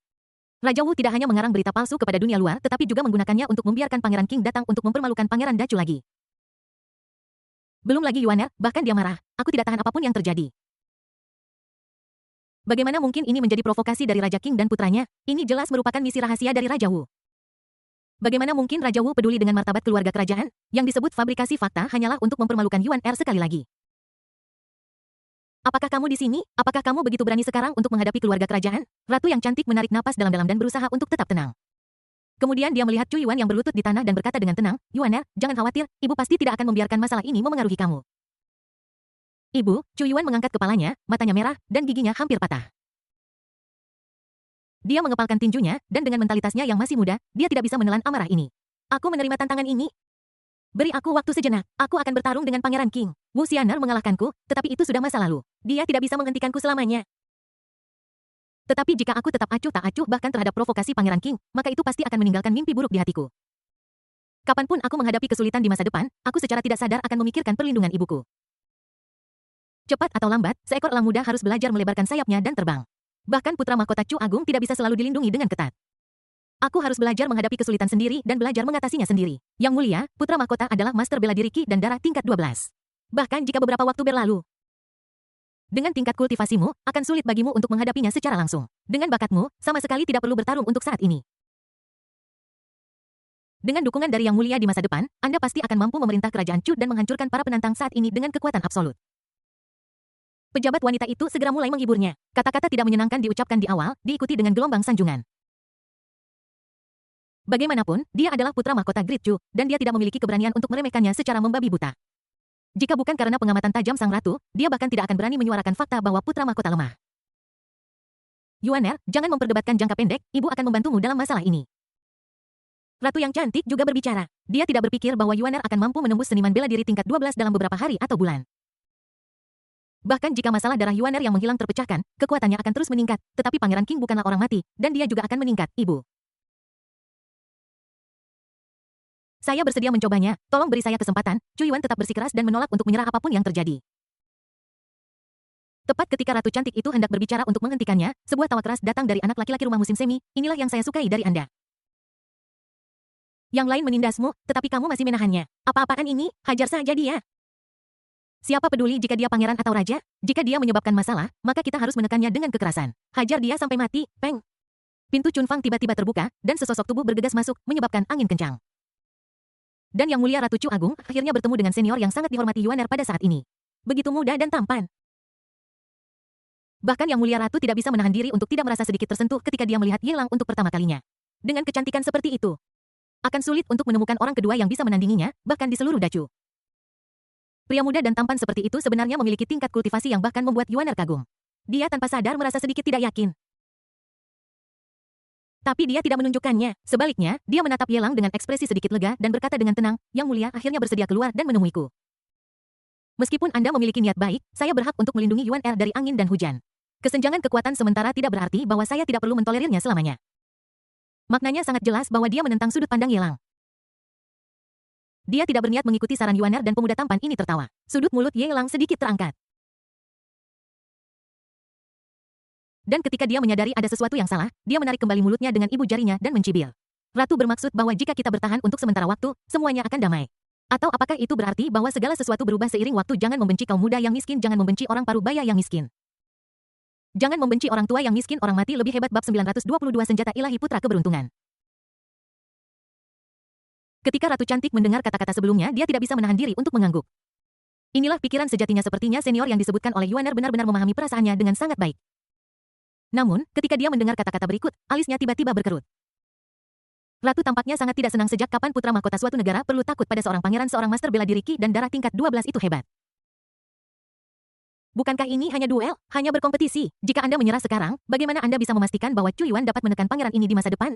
Ye Lang mencibir. Mengingat situasi Chu Yuan, hatinya telah lama dibutakan oleh penghinaan. Jika dia terus menoleransinya secara membabi buta, dia akan kehilangan hatinya sebagai orang kuat cepat atau lambat. Seorang pangeran yang bermartabat bahkan tidak berani menerima tantangan seorang pangeran. Bagaimana dia bisa menanggung penghinaan seperti itu? Kamu hanya ingin melindungi Chu Yuan dari angin dan hujan, tetapi pernahkah kamu berpikir bahwa meskipun dia muda, dia juga seorang pria berdarah? Pernahkah kamu berpikir bahwa bahkan jika dia meninggal di ring, dia tidak ingin dibicarakan di belakangnya sebagai pangeran tidak berguna yang bahkan tidak berani menerima tantangan sang pangeran? Setelah mendengar ini, Chu Yuan di bawah melebarkan matanya dan seluruh tubuhnya bergetar hebat. Kata-kata senior itu tepat sasaran dan merupakan cerminan yang tepat dari pikiran batinnya. Benar saja, inilah mentalitas yang kuat dari pendahulu. Dia bangga pada dirinya sendiri karena memiliki mentalitas seperti itu. Aku bahkan merasa bahwa kata-kata para senior jangan meremehkan yang muda dan miskin sangat membangkitkan semangat. Sayang sekali kata-kata berikut meninggalkan kesan mendalam di benaknya jika tidak. Jika dia mengalahkan Pangeran King di masa depan dan kemudian mengucapkan kata-kata kejam seperti itu kepada Wu Xianer dari kejauhan, betapa bangganya dia yang mulia.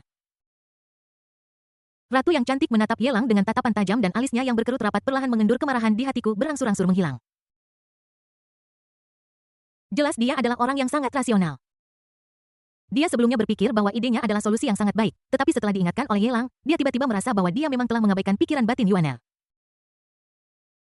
Pemuda itu penuh dengan semangat dan vitalitas. Jika dia ditekan lagi dan lagi, cepat atau lambat Yuaner akan kehilangan semangat bangganya ini. Tapi, kamu tidak tahu. Bahkan jika Anda membantu memecahkan masalah Yuaner, kultivasinya hanya mencapai tingkat prajurit Ki dan darah tingkat 2. Kesenjangan 10 tingkat itu seperti langit dan bumi. Bagaimana itu bisa diatasi? Jika seorang prajurit tingkat 2 bertarung melawan prajurit darah tingkat 12, dia akan lebih malu jika kalah. Ratu yang sangat cantik tidak memiliki apapun untuk disembunyikan, ini adalah fakta yang tidak dapat disembunyikan. Tidak peduli seberapa bangganya Yuanel, dia tidak memiliki kemampuan untuk mengalahkan Pangeran King dengan naik 10 level lebih tinggi. Ye Lang mengangkat tangannya, mengangkat jari telunjuk, dan menggoyangkannya sedikit ke kiri dan ke kanan. Itu belum tentu benar. Dalam keadaan normal, Chu Yuan tentu saja tidak akan menjadi lawan pangeran itu. Tetapi karena aku di sini, segalanya jelas tidak biasa. Chu Yuan, yang berlutut di tanah, mendengar ini dengan gembira dengan mata berbinar dan bertanya dengan heran, senior, apakah Anda bersedia menerima saya sebagai murid Anda? Guru, mohon terima salam murid saya. Bang Chu Yuan membenturkan kepalanya keras ke tanah hingga menimbulkan suara tumpul. Segera sesudah itu terjadi dua benturan teredam lagi, dua raksasa 3 kali membungkuk. Kamu benar-benar tahu bagaimana menemukan waktu yang tepat. Kapan aku pernah bilang aku ingin menerimamu sebagai muridku? Ye Lang mengangkat tangannya, angin sepoi-sepoi bertiup, dan mengangkat Chu Yuan yang sedang berlutut di tanah. Naik, jika dia tidak melakukan ini, kurasa Chu Yuan harus bersujud lagi. Sepertinya dia kehilangan 18 kepala dalam 3 detik. Senior, mohon terima saya mohon. Selama Anda bersedia menerima saya akan membayar berapapun harganya. Chu Yuan tidak berkecil hati saat ini. Sebaliknya, dia menghampiri Ye Lang dan memeluk pahanya. Dia tahu bahwa senior sedang menguji ketulusan dan kesabarannya. Karena dia mengucapkan kata-kata itu sebelumnya, dia pasti memiliki niat untuk menerima seorang murid, atau setidaknya dia tidak akan menolaknya. Dia tidak peduli tentang gangguan atau apapun selama senior bisa menerimanya sebagai muridnya, dia akan membayar berapapun harganya. Ibumu. Tatapan Ye Lang perlahan tertuju pada ratu yang cantik. Dia memiliki wajah cantik dengan fitur 3 dimensi namun halus, seolah-olah dia telah mengumpulkan semua energi spiritual dari seluruh negara Chu. Kulitnya yang putih mulus seperti telur yang dikupas. Halus dan penuh kolagen. Dia jelas adalah Ratu Agung Cubut yang agung. Yang paling menggerakkan hati Ye Lang pada pandangan pertama adalah sosoknya yang anggun dan wajahnya yang memukau seolah-olah dia keluar dari sebuah lukisan. Jika Liu Li adalah dewa yang diasingkan dari surga, maka permaisuri di depannya adalah permaisuri dengan keagungan besar di dunia. Kedua belah pihak memiliki kelebihan masing-masing, dan keduanya memiliki penampilan memukau yang dapat memikat seluruh negeri. Tentu saja, di hati Ye Lang, Liu Li kecil secara alami lebih cantik daripada permaisuri di depannya. Namun, penampilan dan sosok ratu juga berkualitas luar biasa. Yah, lumayan. Senior, itu ibuku, Chu Yuan mengingatkan dengan panik. Ye Lang mengangguk. Itu ibumu? Mata ratu yang cantik itu membelalak, dadanya naik turun dengan hebat sebelum dia bisa membuka mulutnya untuk memarahinya. Dia mendengar Ye Lang bergumam. Ratu tampaknya memiliki beberapa masalah dengan tubuhnya. Tampaknya penyakit tersembunyi itu telah tumbuh sejak lama. Ku khawatir dia sering mengalami reaksi abnormal di berbagai bagian tubuhnya. Dia menatap ratu cantik itu dengan mata jernih tanpa keserakahan atau keinginan. Meskipun ratu cantik itu menghadapi pemandangan seperti itu, suasana hatinya sedikit terguncang sesaat. Ternyata dia menyadari bahwa dia sedang tidak enak badan. Dia hampir tersesat oleh kata-kata Yuanel. Memikirkan hal ini, ratu cantik itu menoleh dengan malu-malu dan memelototi Chu Yuan. Chu Yuan sangat pintar dan dia tahu kesalahannya. Dia segera menundukkan kepalanya, lalu mengangkatnya lagi, menatap Yelang dengan gugup dan berkata, "Senior, apa yang terjadi pada ibuku? Bisakah Anda membantu saya dengan perawatannya? Saya masih belum tahu nama Anda." Tuan, ratu yang cantik mengubah topik pembicaraan, menatap Yelang, dan bertanya. Yelang menjawab dengan tenang. Yelang, Ye dari Ye Si Huang, Lang dari alam semesta yang cerah. Sungguh Ye Si Huang yang hebat, sungguh dunia yang cerah dan jernih.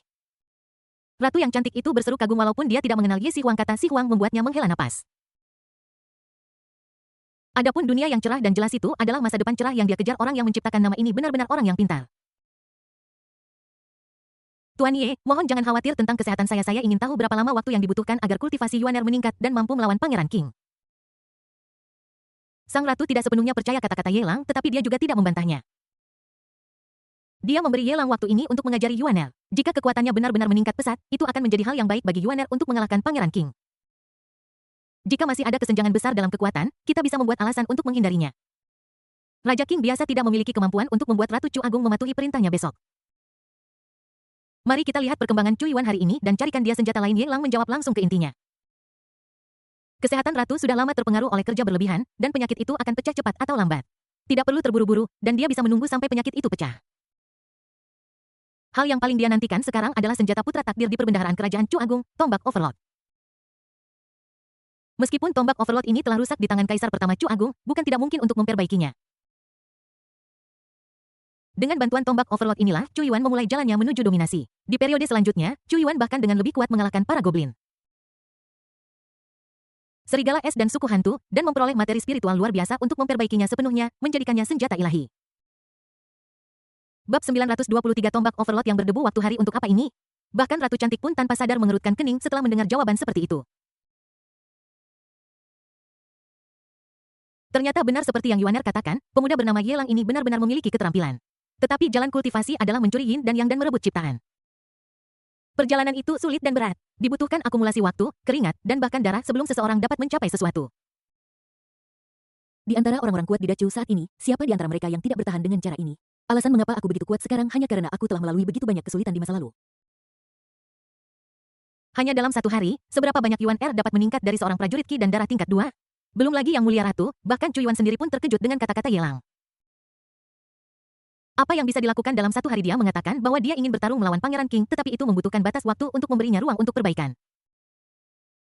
Hanya dalam satu hari meskipun dia telah mencapai terobosan ke tingkat berikutnya untuk pertama kalinya dalam hidupnya dia hanyalah seorang prajurit Ki dan darah tingkat 2. Di depan Pangeran King yang adalah seorang prajurit Ki dan darah tingkat 12 dia masih seperti seekor semut. Dia berani dan ingin membuktikan dirinya sendiri, tetapi dia bukan orang yang garang. Level 3 atau bahkan level 2 bertarung melawan seniman bela diri Ki dan darah level 12 sama saja dengan mencari kematian. Tuan, bukankah satu hari terlalu singkat? Setidaknya kami butuh satu hari untuk memilih senjatanya. Selain itu, rumah harta karun Chu Agung kita sangat luas. Sangat wajar untuk menghabiskan beberapa hari mencari senjata yang cocok. Butuh beberapa hari lagi untuk beradaptasi. Dalam sekejap mata lebih dari 10 hari telah berlalu. Bagaimana kalau membuat janji untuk setengah bulan? Chu Yuan tersenyum dan mulai membujuk. Siapa tuanmu? Tidak apa-apa memanggilmu senior, jangan mengganti namamu sembarangan. Yelang mengulurkan tangannya dan menamparkan kepala Chu Yuan dengan kesal. Tuan, Yuaner tahu dia salah. Yuaner membungkuk. Bang, tamparan lain datang dengan sedikit lebih keras. Tuan, bang. Tamparan berikutnya bahkan lebih kuat dan Chu Yuan jatuh ke tanah. Dia juga tidak marah, dia bangkit. Menepuk debu di pakaiannya dan berkata dengan hormat, "Senior, bagaimana pendapatmu tentang perjanjian setengah bulan yang saya usulkan?" Yelang mengerutkan kening dan tertawa diam-diam di dalam hatinya. Bocah ini cukup pintar. Dia bahkan tahu bagaimana bertarung dengan cara memutar dan punya banyak ide kecil. Apa yang dikatakan meriawat Yuaner masuk akal. Bagaimana kalau kita mengikuti saran Yuaner dan menetapkan tenggat waktu setengah bulan? Ratu yang cantik dengan cepat berbicara untuk mengubah topik pembicaraan. Melihat betapa kerasnya Yelang memukul Yuaner, dia merasa patah hati hanya dengan menonton dari samping. Setengah bulan induk babi di sebelah sudah melahirkan. Ini hanya kompetisi. Mengapa kita perlu membuang banyak waktu? Yelang memutar matanya. Wajahnya penuh jijik. Hanya satu kompetisi memakan waktu setengah bulan, jadi berapa lama waktu yang dibutuhkan untuk memiliki kesempatan menemukan Liu Li? Kerjakan pekerjaan besok-besok. Bagaimanapun, Chu Yuan yang menderita, bukan dia, jadi mengapa dia harus begitu ketat dalam masalah keuangan? Tidak perlu membuang waktu di sini. Mari kita pergi ke rumah harta karun Chu Agungmu dan memilih senjata yang layak untukmu.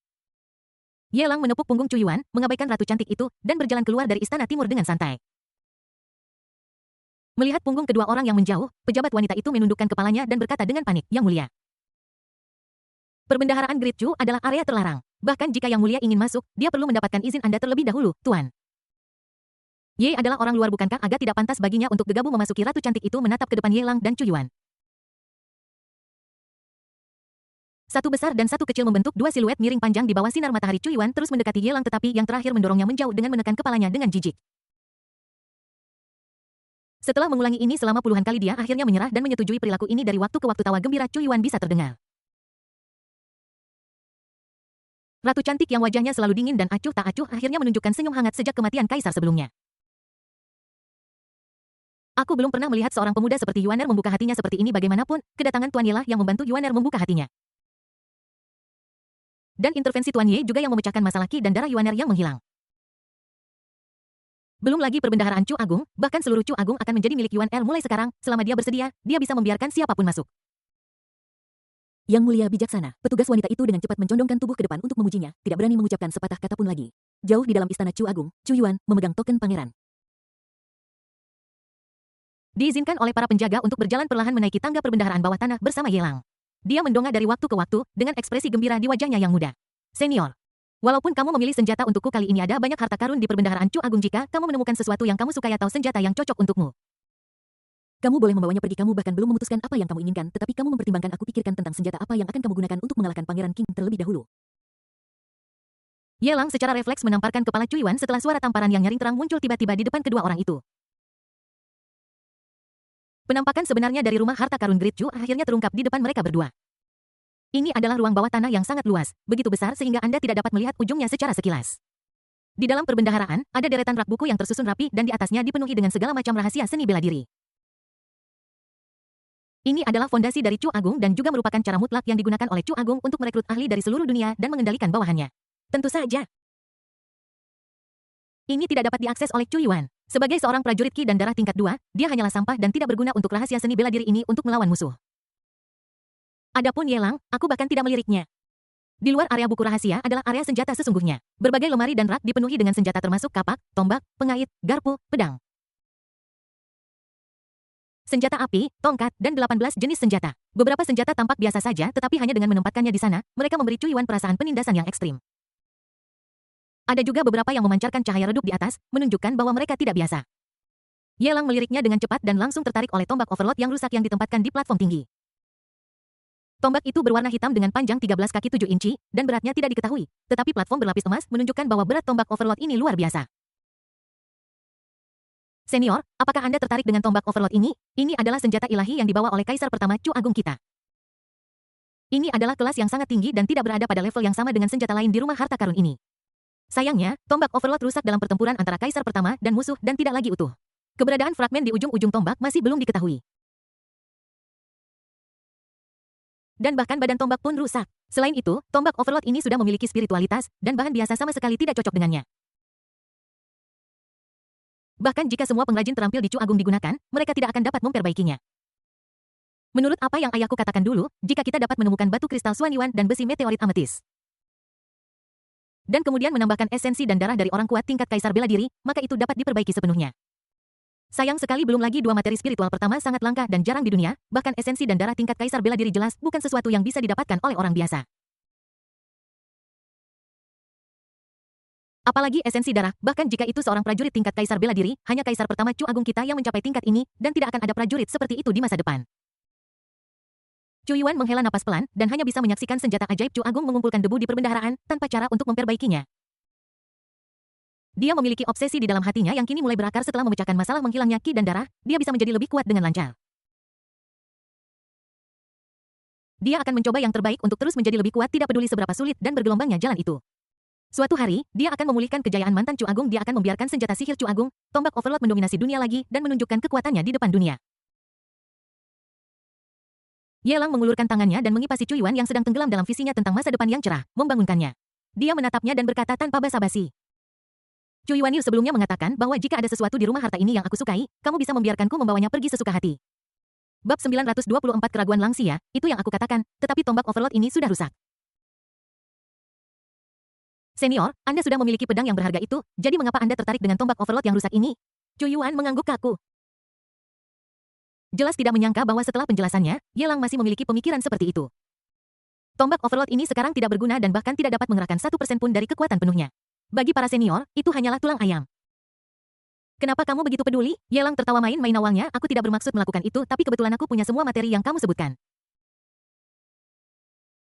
Sepertinya ini juga takdir antara aku dan tombak overload ini. Jika aku tidak menerimanya, senjata ajaib ini akan terus berdebu.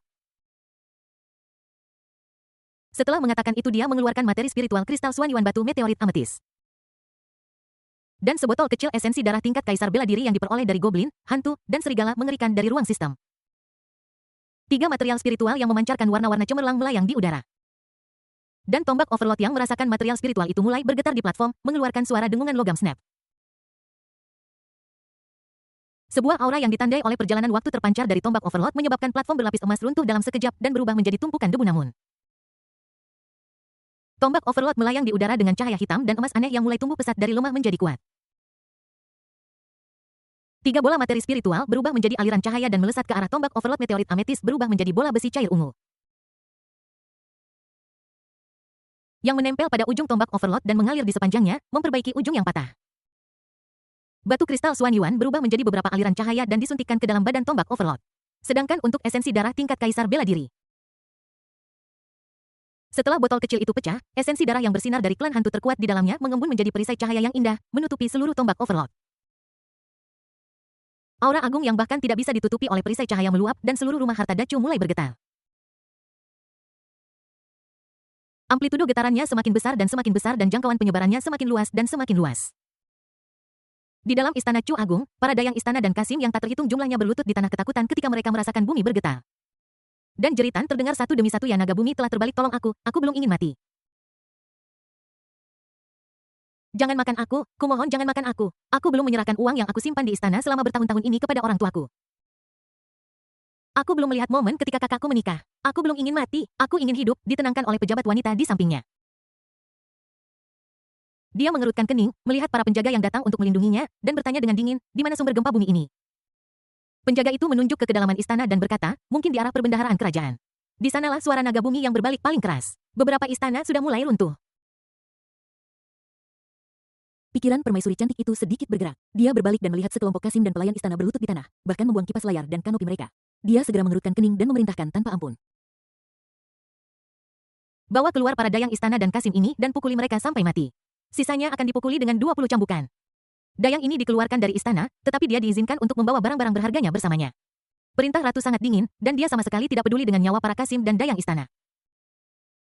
Dia adalah permaisuri makhluk tertinggi Dacu dan harus kejam. Dia tidak bisa menerima bahwa orang-orang di istana ini begitu rentan. Bukan hal yang aneh jika bumi berputar balik. Ketakutan adalah sifat manusia dan itu tak terhindarkan, tetapi dia membenci kenyataan bahwa bahkan tugasnya sendiri pun dikesampingkan. Hari ini, para pelayan istana dan Kasim ini dapat membuang kipas penghalang sesuka hati. Di masa depan, mereka mungkin melarikan diri dengan tergesa-gesa ketika Dacu dalam bahaya dan mereka bahkan mungkin menyakiti Yuaner untuk menyelamatkan hidup mereka. Ini adalah sesuatu yang tidak akan pernah dia biarkan terjadi, bahkan jika hanya ada sedikit petunjuk tentang itu dia akan segera mencekiknya sejak awal. Di tengah permohonan ampun yang menyedihkan itu, ratu menatap lurus ke depan ke kedalaman istana dan berbicara perlahan pergi ke bendahara kerajaan. Di saat yang sama, di ruang bawah tanah istana yang tidak diketahui, seorang lelaki tua dengan darah yang terkuras perlahan membuka matanya dalam kegelapan tanpa akhir. Merasakan suara samar logam, ada sedikit kegembiraan di mata lelaki tua yang layu itu.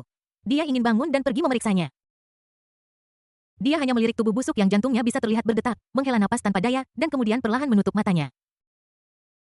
Hanya sebuah desahan bergema dalam kegelapan tak berujung ketika tombak overload muncul. Chu Agung akan bangkit 10 menit kemudian. Ditemani oleh seorang pejabat wanita, sang permaisuri akhirnya tiba di ruang bawah tanah dari Triasuri Chu Agung. Suara logam dan besi bisa terdengar di seluruh ruang yang luas.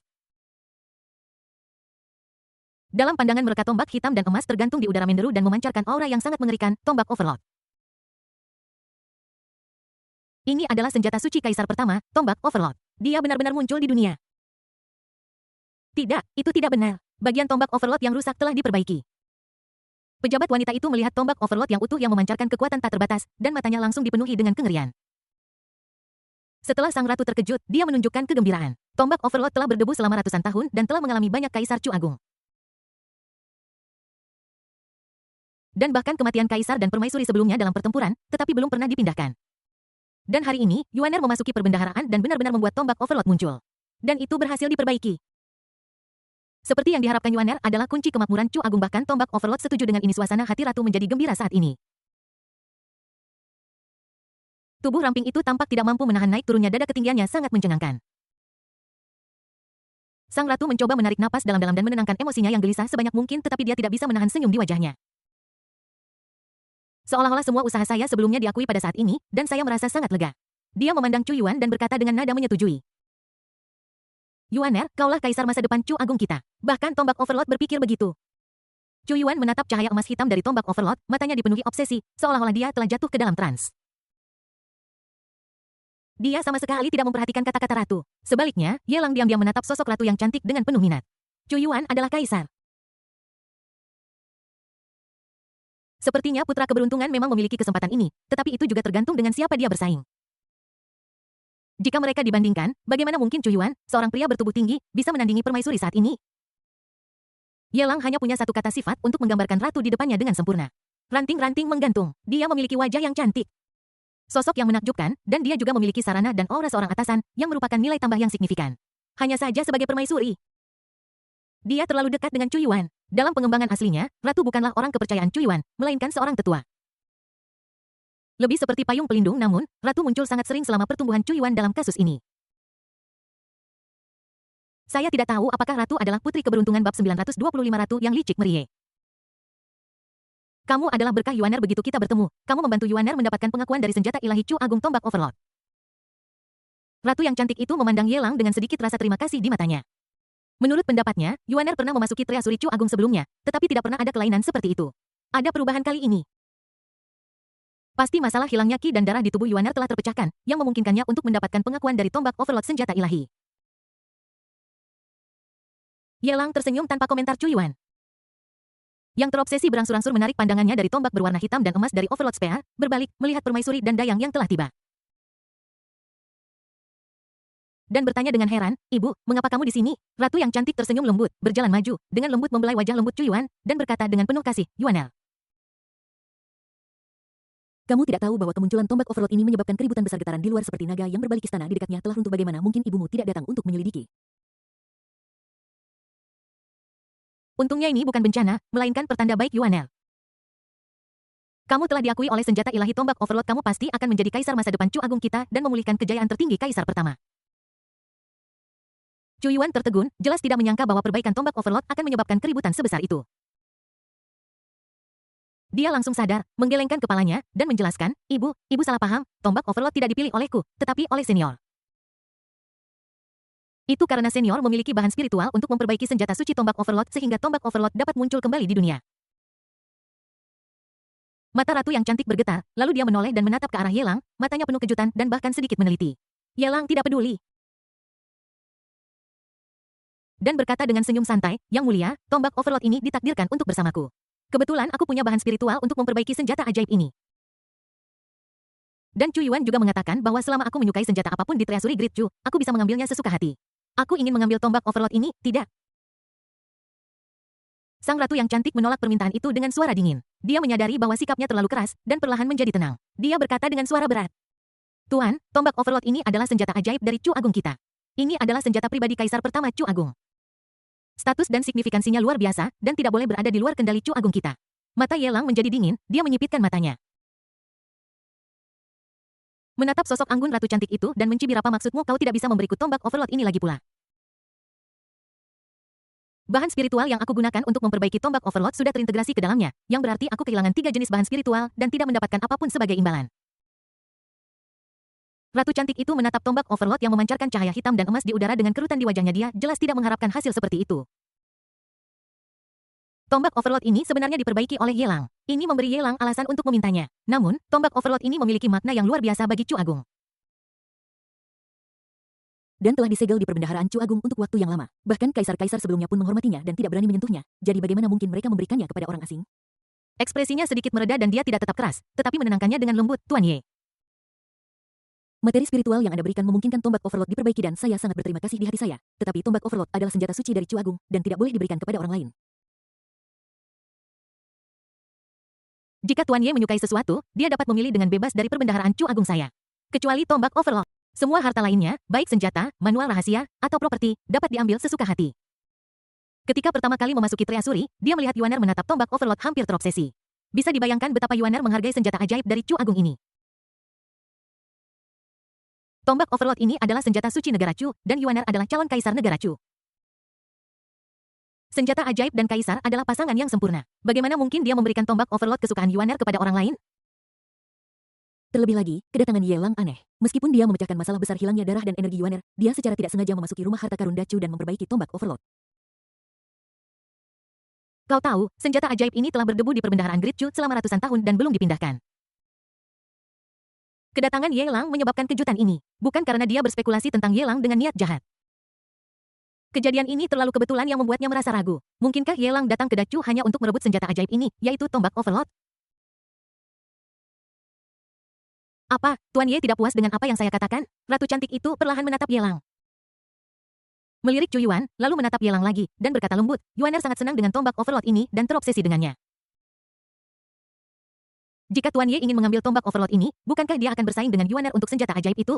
Meskipun Tuan Ye memiliki tingkat kultivasi yang tinggi, Yuaner hanyalah seorang pemuda penuh semangat dan vitalitas.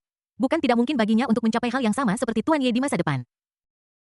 Dan bukan tidak mungkin baginya untuk melampaui Tuan Ye. Terlebih lagi, Yuaner bertekad untuk menjadi Tuan Murid Ye. Apakah Tuan Ye benar-benar ingin menyakiti perasaan Yuaner? Kata-kata itu nyaring dan penuh kekuatan. Meskipun tidak ada tuduhan atau makian keras, kata-katanya penuh penolakan, dan Ye Lang bahkan mengancam untuk meminta tombak overload lagi. Itu berarti mengabaikan harga diri seseorang dan menindas yang lemah. Ratu Agung Chu saat ini telah membawa seni bahasa ke kesempurnaan. Dia hanya menatap Ye Lang tanpa niat memaksanya. Ye Lang berdiri di sana dengan ekspresi tenang. Dia tidak membuka mulut untuk berdebat dengannya, tetapi hanya menatapnya dengan diam-diam. Aku mengacungkan jempol kepada Yang Mulia Ratu di dalam hatiku, tinggi. Ini benar-benar tinggi, setinggi bangunan 8 lantai. Yang Mulia Ratu Chu Agung memang layak menjadi orang yang ditunjuk oleh mendiang Kaisar Chu Agung di saat krisis. Metode ini benar-benar bukan sesuatu yang bisa dimiliki orang biasa. Tepat ketika Ye Lang hendak mulai mencari alasan, sesosok tubuh melompat dari samping dan berdiri di depannya. Tak lain adalah Chu Yuan. Matanya seperti obor. Dia 2 kepala lebih pendek dari Ye Lang meskipun dia memiliki wajah yang muda. Wajahnya penuh dengan teka. Dia menatap langsung wajah cantik permaisuri tanpa rendah hati atau sombong. Dan berkata dengan sungguh-sungguh, ibu ini salah meskipun aku sangat menghargai tombak overload ini. Ini pada dasarnya adalah benda cacat. Jika bukan karena bahan spiritual yang disediakan oleh pendahulu saya, mungkin benda ini sudah berdebu di rumah harta karun sampai sekarang. Orang yang layak mendapatkan senjata ajaib adalah seorang pertapa dan pahlawan, bukan seorang kaisar. Terlebih lagi, bahan spiritual ini telah menyatu dengan tombak overload dan tidak mungkin untuk memisahkannya. Ibuku ingin menebusnya kepadamu senior, tetapi mana dari harta di perbendaharaan Great Chu yang dapat dibandingkan dengan bahan spiritualmu? Jika ada harta karun seperti itu, mengapa tombak overload berdebu selama ratusan tahun? Ibu, aku tahu apa yang ibu pikirkan dan aku tahu ibu mencintaiku, tetapi tombak overload ini diperbaiki olehmu, dan aku juga sudah berjanji padamu. Jika ibu tidak setuju untuk memberikan tombak overload kepada senior hari ini, bukankah itu membuatku menjadi orang yang serakah, tidak jujur, dan tidak tahu malu? Bab 926. Pria jujur Chu Yuan matanya berbinar dan hatinya teguh. Dia terus berbicara dengan keras dan menggema. Ibu, memang benar aku mencintai tombak overload dan aku juga ingin memulihkan kejayaan leluhurku.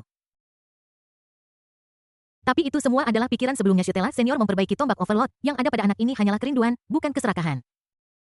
Kaisar pertama Chu Agung bisa membuat senjata di tangannya menjadi senjata ajaib, jadi kenapa anak ini tidak bisa? Jika anak ini hanya tahu bagaimana menerima perlindungan buta dari leluhurnya dan hanya tahu bagaimana bersembunyi di bawah sayap ibunya. Apa bedanya? Apakah masalah menghilangnya ki dan darah anak itu terpecahkan atau tidak? Anak itu ingin menjadi kuat dan ingin mengandalkan kekuatannya sendiri.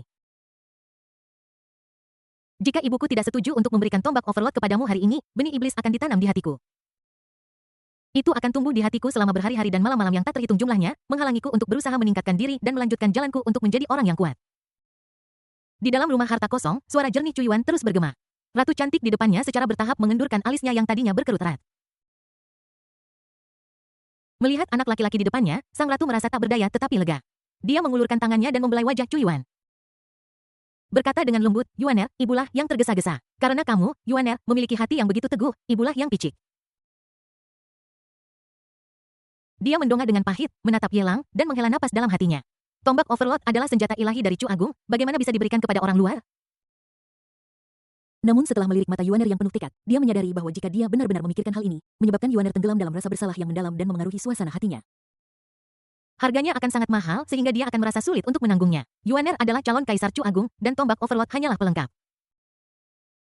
Yang penting adalah orangnya, bukan senjata ajaibnya. Dia sudah mempertimbangkan pro dan kontra dalam benaknya, Tuan Ye. Aku sempat bingung sesaat, karena Yuaner ingin memberikan tombak Overlord ini kepadamu. Mulai hari ini tombak Overlord ini menjadi milik Tuan Ye. Aku harap Tuan Ye akan menjaganya dengan baik di masa depan. Jika tombak Overlord ini tidak lagi layak untuk Tuan Ye di masa depan, aku harap Tuan Ye dapat mengembalikannya. Bagaimanapun, ini adalah senjata pribadi Kaisar pertama Great Chu yang sangat penting. Ratu cantik itu memilih untuk mundur. Semua yang dia lakukan sekarang adalah membuat rencana untuk masa depan Chu Yuan dan membersihkan rintangan untuknya. Jika tombak Overlord memengaruhi kondisi pikiran Chu Yuan, dia harus melepaskannya dengan sangat enggan. Jangan khawatir, aku akan menjaga tombak Overlord ini dengan baik. Ye Lang mengangguk, mengulurkan tangannya dan dengan lembut menepuk bahu ratu yang cantik, dan kemudian terlepas dari mata ratu yang bergetar. Dia mengulurkan tangan kanannya dengan tombak Overlord di udara seolah-olah dipanggil. Itu berubah menjadi cahaya hitam, datang dengan cepat. Dan jatuh dengan mantap ke tangan Ye Lang. Cahaya hitam dan emas yang menyilaukan di atas mulai memudar, dan warnanya menjadi redup. Namun, cahaya keemasan gelap samar yang mengalir di atasnya menunjukkan kekuatan luar biasa dari senjata ajaib ini. Ding selamat kepada host karena telah mendapatkan versi lengkap dari senjata ajaib tombak Overlord Ding. Tombak Overlord senjata ilahi dapat digabungkan dengan pedang Kaisar Xiao untuk menjadi versi tidak lengkap dari Plain Divine Halberdos. Apakah Anda siap untuk menggabungkan? Catatan 1 Plain Divine Halberd adalah artefak pesawat legendaris yang dapat memobilisasi kekuatan dunia dan sangat meningkatkan efektivitas tempur. Catatan 2 setelah promosi, Plain Divine Halberd memiliki atribut ganda dari pedang Kaisar dan tombak Overlord. Dapat diuraikan sesuka hati dan diubah menjadi keadaan pedang Kaisar dan tombak Overlord. Ia juga dapat digabungkan menjadi versi tidak lengkap dari Plain Divine Halberd dalam sesaat. Catatan 3 promosi ini tidak memerlukan konsumsi poin Destiny V-Line. Catatan 4, cari Void Gem dan gabungkan ke dalam Halberd Divine yang belum sempurna untuk memadatkan versi lengkap dari Plain Divine Halberd. Mendengarkan suara perintah sistem yang dingin di samping telinganya, Ye Lang mengerutkan kening. Apakah Void Gem itu? Sepertinya tidak ada hal seperti itu dalam proses pertumbuhan Chu Yuan. Tentu saja, ini juga normal. Setelah Aliven di periode selanjutnya, senjata Chu Yuan hanyalah versi lengkap dari tombak Overlord dan sekarang. Perpaduan antara tombak Overlord dan pedang Kaisar Xiao ini Halberd Ilahi Plain jelas jauh lebih unggul daripada tombak Overlord dalam semua aspek. Menahan antisipasi fusi di dalam hatinya, Ye Lang melambaikan tangannya dan memasukkan tombak Overlord ke dalam ruang sistem. Kemudian dia menggenggamnya di udara, dan sebuah tombak yang relatif biasa jatuh ke tangannya. Ye Lang memandang Chu Yuan, menyerahkan tombak itu, dan berkata, kamu bisa menggunakan ini sebagai senjata. Karena kamu menepati janjimu dan menyerahkan tombak Overlord kepadaku, aku juga akan memberimu hadiah sebagai balasannya. Saat dia membalikkan tangannya, buah seukuran kepalan tangan dengan pola misterius muncul di telapak tangannya. Ada fluktuasi energi darah yang kuat dan intens di atasnya. Itu adalah buah kekuatan manusia super. Senior, apa ini? Chu Yuan menatap buah di tangan Ye Lang. Matanya gemetar. Dia bisa merasakan darahnya mulai mendidih dan menjadi sangat bergejolak. Ada dorongan yang tak dapat dijelaskan di dalam hatinya, seolah-olah selama dia mengambil buah ini, dia akan dapat dengan cepat menembus level. Ini adalah buah darah yang dihasilkan di ujung utara dan dapat dengan cepat meningkatkan level prajurit darah. Untukmu saat ini, satu buah mungkin bisa meningkatkanmu ke level 10, atau bahkan level 11 seniman bela diri Ki dan darah. Mengonsumsi 2 pil lagi akan memungkinkanmu untuk menembus ke tingkat ke-21 Ki dan darah Master. Selama itu masih berpengaruh padamu, aku bisa terus menyuplaimu sampai kamu tidak lagi merasakan efek apapun setelah mengonsumsi buah semacam ini. Ye Lang menjelaskan dengan ringan, mengarang nama secara acak. Senior, hadiah balasan ini terlalu mahal, bukan? Chu Yuan menelan ludah karena ngeri dan melihat buah di tangan Ye Lang dengan tidak percaya. Buah ajaib ini benar-benar dapat meningkatkan tingkat Ki dan darah seorang prajurit dan itu bisa menjadi peningkatan pesat lintas alam. Jika ini dibiarkan di luar, mungkin akan menarik banyak orang kuat untuk memperebutkannya seperti orang gila. Bahkan keluarga kerajaan seluruh negara Chu tidak memiliki buah seperti itu yang dapat dengan cepat meningkatkan tingkat Ki dan darah seorang prajurit. Untuk seorang prajurit Ki dan darah, setiap tingkat pelatihan membutuhkan banyak waktu, energi, dan bahkan darah sebelum seseorang dapat menuai hasilnya. Di seluruh Chu Agung, Grandmaster Ki dan darah termuda dalam sejarah adalah Kaisar pertama Chu Agung. Dikatakan bahwa dia berusia sekitar 14 tahun ketika dia berhasil menembus ke Grandmaster Ki dan darah. Jika efek dari buah darah ini benar-benar seperti yang dikatakan pendahulu, tidak ada batasan waktu. Bukankah itu berarti bahwa dia, yang baru berusia sedikit di atas 13 tahun, dapat mencapai tingkat seniman bela diri hebat Ki dan darah sebelum usia 14 tahun? Bahkan setelah mengambil buah darah, dia mampu mencapai alam yang lebih tinggi sebelum usia 14 tahun, melampaui Kaisar pertama Great Chu yang memiliki bakat mempesona untuk berkultivasi. Memikirkan hal ini, napas Chu Yuan menjadi cepat, dan matanya menyala. Apalagi seorang pemuda seperti dia. Bahkan Ratu, yang kebijaksanaannya mendekati kebijaksanaan iblis, tidak dapat menyembunyikan kegembiraannya. Dia menatap Ye Lang dan mencoba menenangkan suaranya. Tidak heran Tuan Ye begitu percaya diri sebelumnya, ternyata dia memiliki cara yang hebat. Setelah memujinya beberapa saat, mata sang ratu menjadi serius dan dia melanjutkan bertanya berapa banyak buah darah yang Anda miliki. Tuan Ye jauh di dalam matanya, sorot membara melintas. Bab 927 Kekuatan Putra Takdir, Putri yang Khawatir. Buah ajaib ini memiliki efek yang luar biasa jika dapat diperoleh dalam jumlah besar, maka tidak hanya akan meningkatkan kekuatan penjaga kerajaan secara signifikan, tetapi juga mendapatkan sejumlah besar penggemar setia. Anda bahkan tidak perlu banyak, cukup pilih beberapa penjaga setia untuk meningkatkan level Anda. Secara tidak langsung, ini dapat sangat memobilisasi antusiasme seluruh pengawal kerajaan. Bahkan Yang Mulia Ratu. Setelah mempertimbangkan efek seperti itu, menatap Ye Lang dengan mata gelisah, bersemangat untuk mendapatkan jawaban. Tidak banyak. Hanya sebanyak itu, mungkin cukup untuk mengurus Chu Yuan sendirian. Jika tidak cukup, saya akan meluangkan lebih banyak waktu untuk memilih mereka. Ye Lang merenung sejenak dan menjawab dengan jawaban yang kontradiktif. Ada banyak hal seperti ini di ruang sistem dan ratusan di antaranya sedang dikirim ke keluarga Ye dan di utara. Buah-buahan masih diproduksi dan akan ada lebih banyak lagi di masa depan. Memberi Chu Yuan selusin atau 20 pil sama sekali bukan masalah. Tetapi jelas bahwa tidak ada buah seperti itu di Dacu dan segala sesuatu menjadi berharga karena langka. Karena kita ingin menyamai nilai tombak Overlord, kita hanya bisa meningkatkan kelangkaannya. Bagaimanapun, apapun yang dia katakan, akan selalu ada orang bodoh yang akan mempercayainya. Senior, buah ini terlalu berharga, saya tidak akan membiarkan kultivasi hati-hatian. Wajah muda Chu Yuan dipenuhi dengan emosi dan dia membuat janji yang teguh. Meskipun senior mengatakannya dengan ringan, bagaimana mungkin dia tidak tahu betapa berharganya buah darah ini? Efeknya luar biasa, belum pernah terdengar sebelumnya. Kesulitan untuk mendapatkannya pasti sesulit naik ke surga. Hanya orang kuat seperti senior, yang memiliki cara khusus, yang hampir tidak bisa mendapatkannya. Dia menarik lengan ratu dan menggelengkan kepalanya. Ibu, tolong jangan ganggu aku di sini, aku akan mengantarmu kembali. Sang ratu menundukkan kepalanya dan melihat Chu Yuan yang lebih pendek darinya. Dia menghela napas tak berdaya. Yuaner, ibu akan kembali sendiri. Aku akan mengantarmu ke sana. Chu Yuan tidak memberi kesempatan pada permaisuri untuk berbicara lagi dan menyeretnya keluar. Dia tahu dengan jelas kesulitan yang dihadapi ibunya, tetapi bahkan jika itu sulit, dia tidak bisa memaksa seniornya. Senior itu sudah memberinya buah darah yang sangat mahal, bagaimana dia bisa memiliki harga diri untuk meminta lebih? Itu hanya keserakahan. Yang Mulia diseret oleh Chu Yuan dan secara bertahap menjauh dari bendahara kerajaan. Dia berbalik dari waktu ke waktu melihat ke arah Ye Lang yang masih berdiri linglung, matanya yang indah penuh kesungguhan. Chu saat ini sedang bergejolak dengan musuh kuat yang mengintai di luar dan Raja Wu siap untuk bergerak di dalam.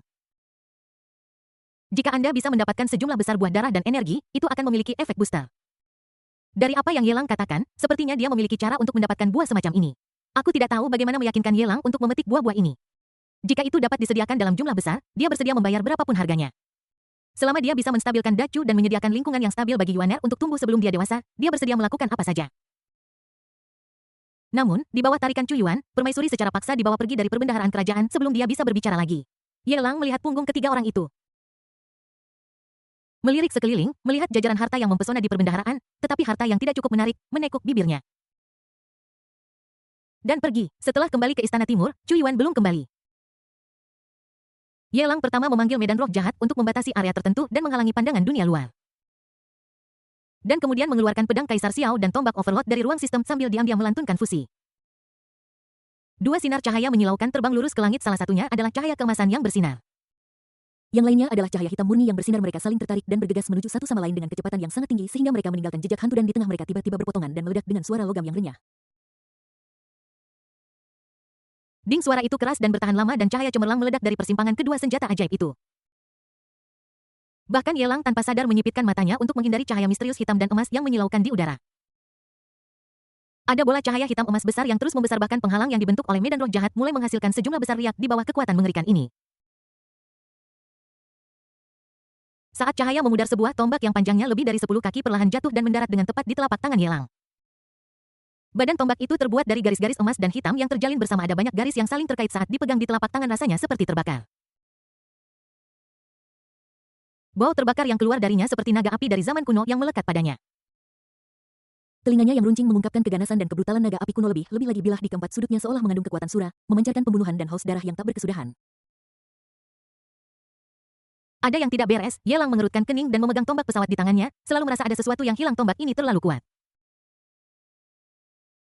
Bahkan dia kesulitan mengendalikannya. Aura pembunuh haus darah yang terpancar darinya sangat dahsyat dan hampir memengaruhinya. Jika tombak ini jatuh ke tangan orang luar, itu mungkin menciptakan iblis haus darah. Bas bas bas. Tombak alam semesta di tangan Ye Lang tiba-tiba meledak dengan suara dengungan yang kuat pada saat ini dan kegelisahan ekstrim keluar dari tombak alam semesta. Berjuang untuk melepaskan diri dari kendali Yelang. Sialan, aku sudah memberimu muka, Chow. Yelang mendengus dingin dan langsung mengurai tombak pesawat pada saat yang sama, di suatu tempat ribuan mil jauhnya dari Dacu. Di daerah yang sangat dingin, udara dingin berwarna biru kehijauan ada di mana-mana. Di dunia es dan salju ini, seorang wanita seperti Dewi yang diasingkan memegang tangan seorang gadis kecil yang lembut. Berjalan di tanah yang tertutup kristal es dengan tatapan acuh tak acuh di matanya. Jika kamu melihat dengan seksama, kamu bisa menemukan bahwa ada banyak pahatan es aneh di samping kedua orang ini, satu besar dan satu kecil. Di antara pahatan-pahatan es ini, monster-monster itu memiliki mata yang buas, serakah, atau mengerikan. Semuanya benar-benar membeku, tanpa sisa kehidupan. Nanan menarik-narik rok Liuli dan bergumam lemah, "Tuan, tempat ini sangat menakutkan, mengapa ada begitu banyak monster?" Nanan hanya memiliki guru untuk melindunginya. Aku merasa sangat sedih, alangkah baiknya jika kakak ada di sini juga. Mata Liuli yang acuh tak acuh setenang danau yang tenang, dan kata-kata Nanan seperti melempar batu ke dalam danau, menyebabkan riak-riak. Dia tidak mengatakan apa-apa, hanya berjalan maju. Nanan merasa sedikit kecewa, tetapi dia tidak memiliki pikiran untuk menyerah. Dia terus bergumam, "Tuan, di manakah tempat ini ada begitu banyak orang dan monster aneh?" Nanan aman dengan tuannya yang melindunginya, tapi apakah kakak laki-lakinya akan berada dalam bahaya? Bagaimana jika beberapa monster menindas kakak laki-lakiku? Bisakah murid-murid pemberontak tuan mengalahkan monster-monster ini? Nanan sangat pintar dan tahu bagaimana membuat pilihan. Dia tahu bahwa tuannya sedang marah, jadi dia dengan tegas memilih yang pertama daripada kakak laki-lakinya. Untuk menghindari membuat marah tuannya, dia hanya bisa mematuhinya dalam beberapa aspek, menyerahkan kakak-kakak seniornya, dan fokus mendesak tuannya untuk menemukan kakak laki-lakinya. Para pemberontak itu telah mengembangkan formasi pedang roh es yang sangat kuat. Mereka tidak akan berada dalam bahaya. Dia berhenti berbicara di tengah jalan, merasakan agitasi mendadak dari harta rahasia sekte di depan dadanya. Dia mengerutkan kening, melihat ke cakrawala yang jauh, dan ekspresinya menjadi serius. Apa yang terjadi di tempat itu? Itu benar-benar membuat batu giok roh es, yang biasanya setenang air, menjadi sangat gelisah, seolah-olah ingin lepas dari kendalinya. Situasi seperti ini belum pernah terjadi sebelumnya. Itu sangat aneh sehingga bahkan Liuli merasa tidak nyaman. Alasan mengapa dia begitu kuat sekarang adalah karena harta rahasia sekte. Jika dia kehilangan harta rahasia itu, bahkan jika dia mengaktifkan tubuh jiwa esnya, dia tidak akan bisa sepenuhnya aman di dunia ini. Apakah kegelisahan itu mereda lagi? Liuli merasakan batu roh es mulai mendapatkan kembali ketenangannya semula. Dia berhenti sejenak, lalu menggandeng tangan Nanan, matanya penuh tekad, dan terus mencari ke arah hutan elf. Nanan sudah kelelahan dan berbisik, "Tuan, kakak tidak akan meninggalkanmu, dan dia tidak akan marah padamu. Ayo kita cari kakak, oke?"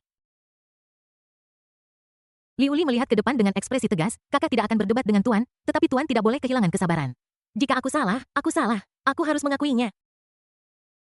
Tempat di mana tuanmu membawamu memiliki sesuatu yang sangat diinginkan oleh kakak laki-lakimu. Selagi tuanmu masih memiliki kekuatan, temukan buah itu secepat mungkin dan berikan kepada kakak laki-lakimu. Kemudian, kita bisa membahas hal-hal lain.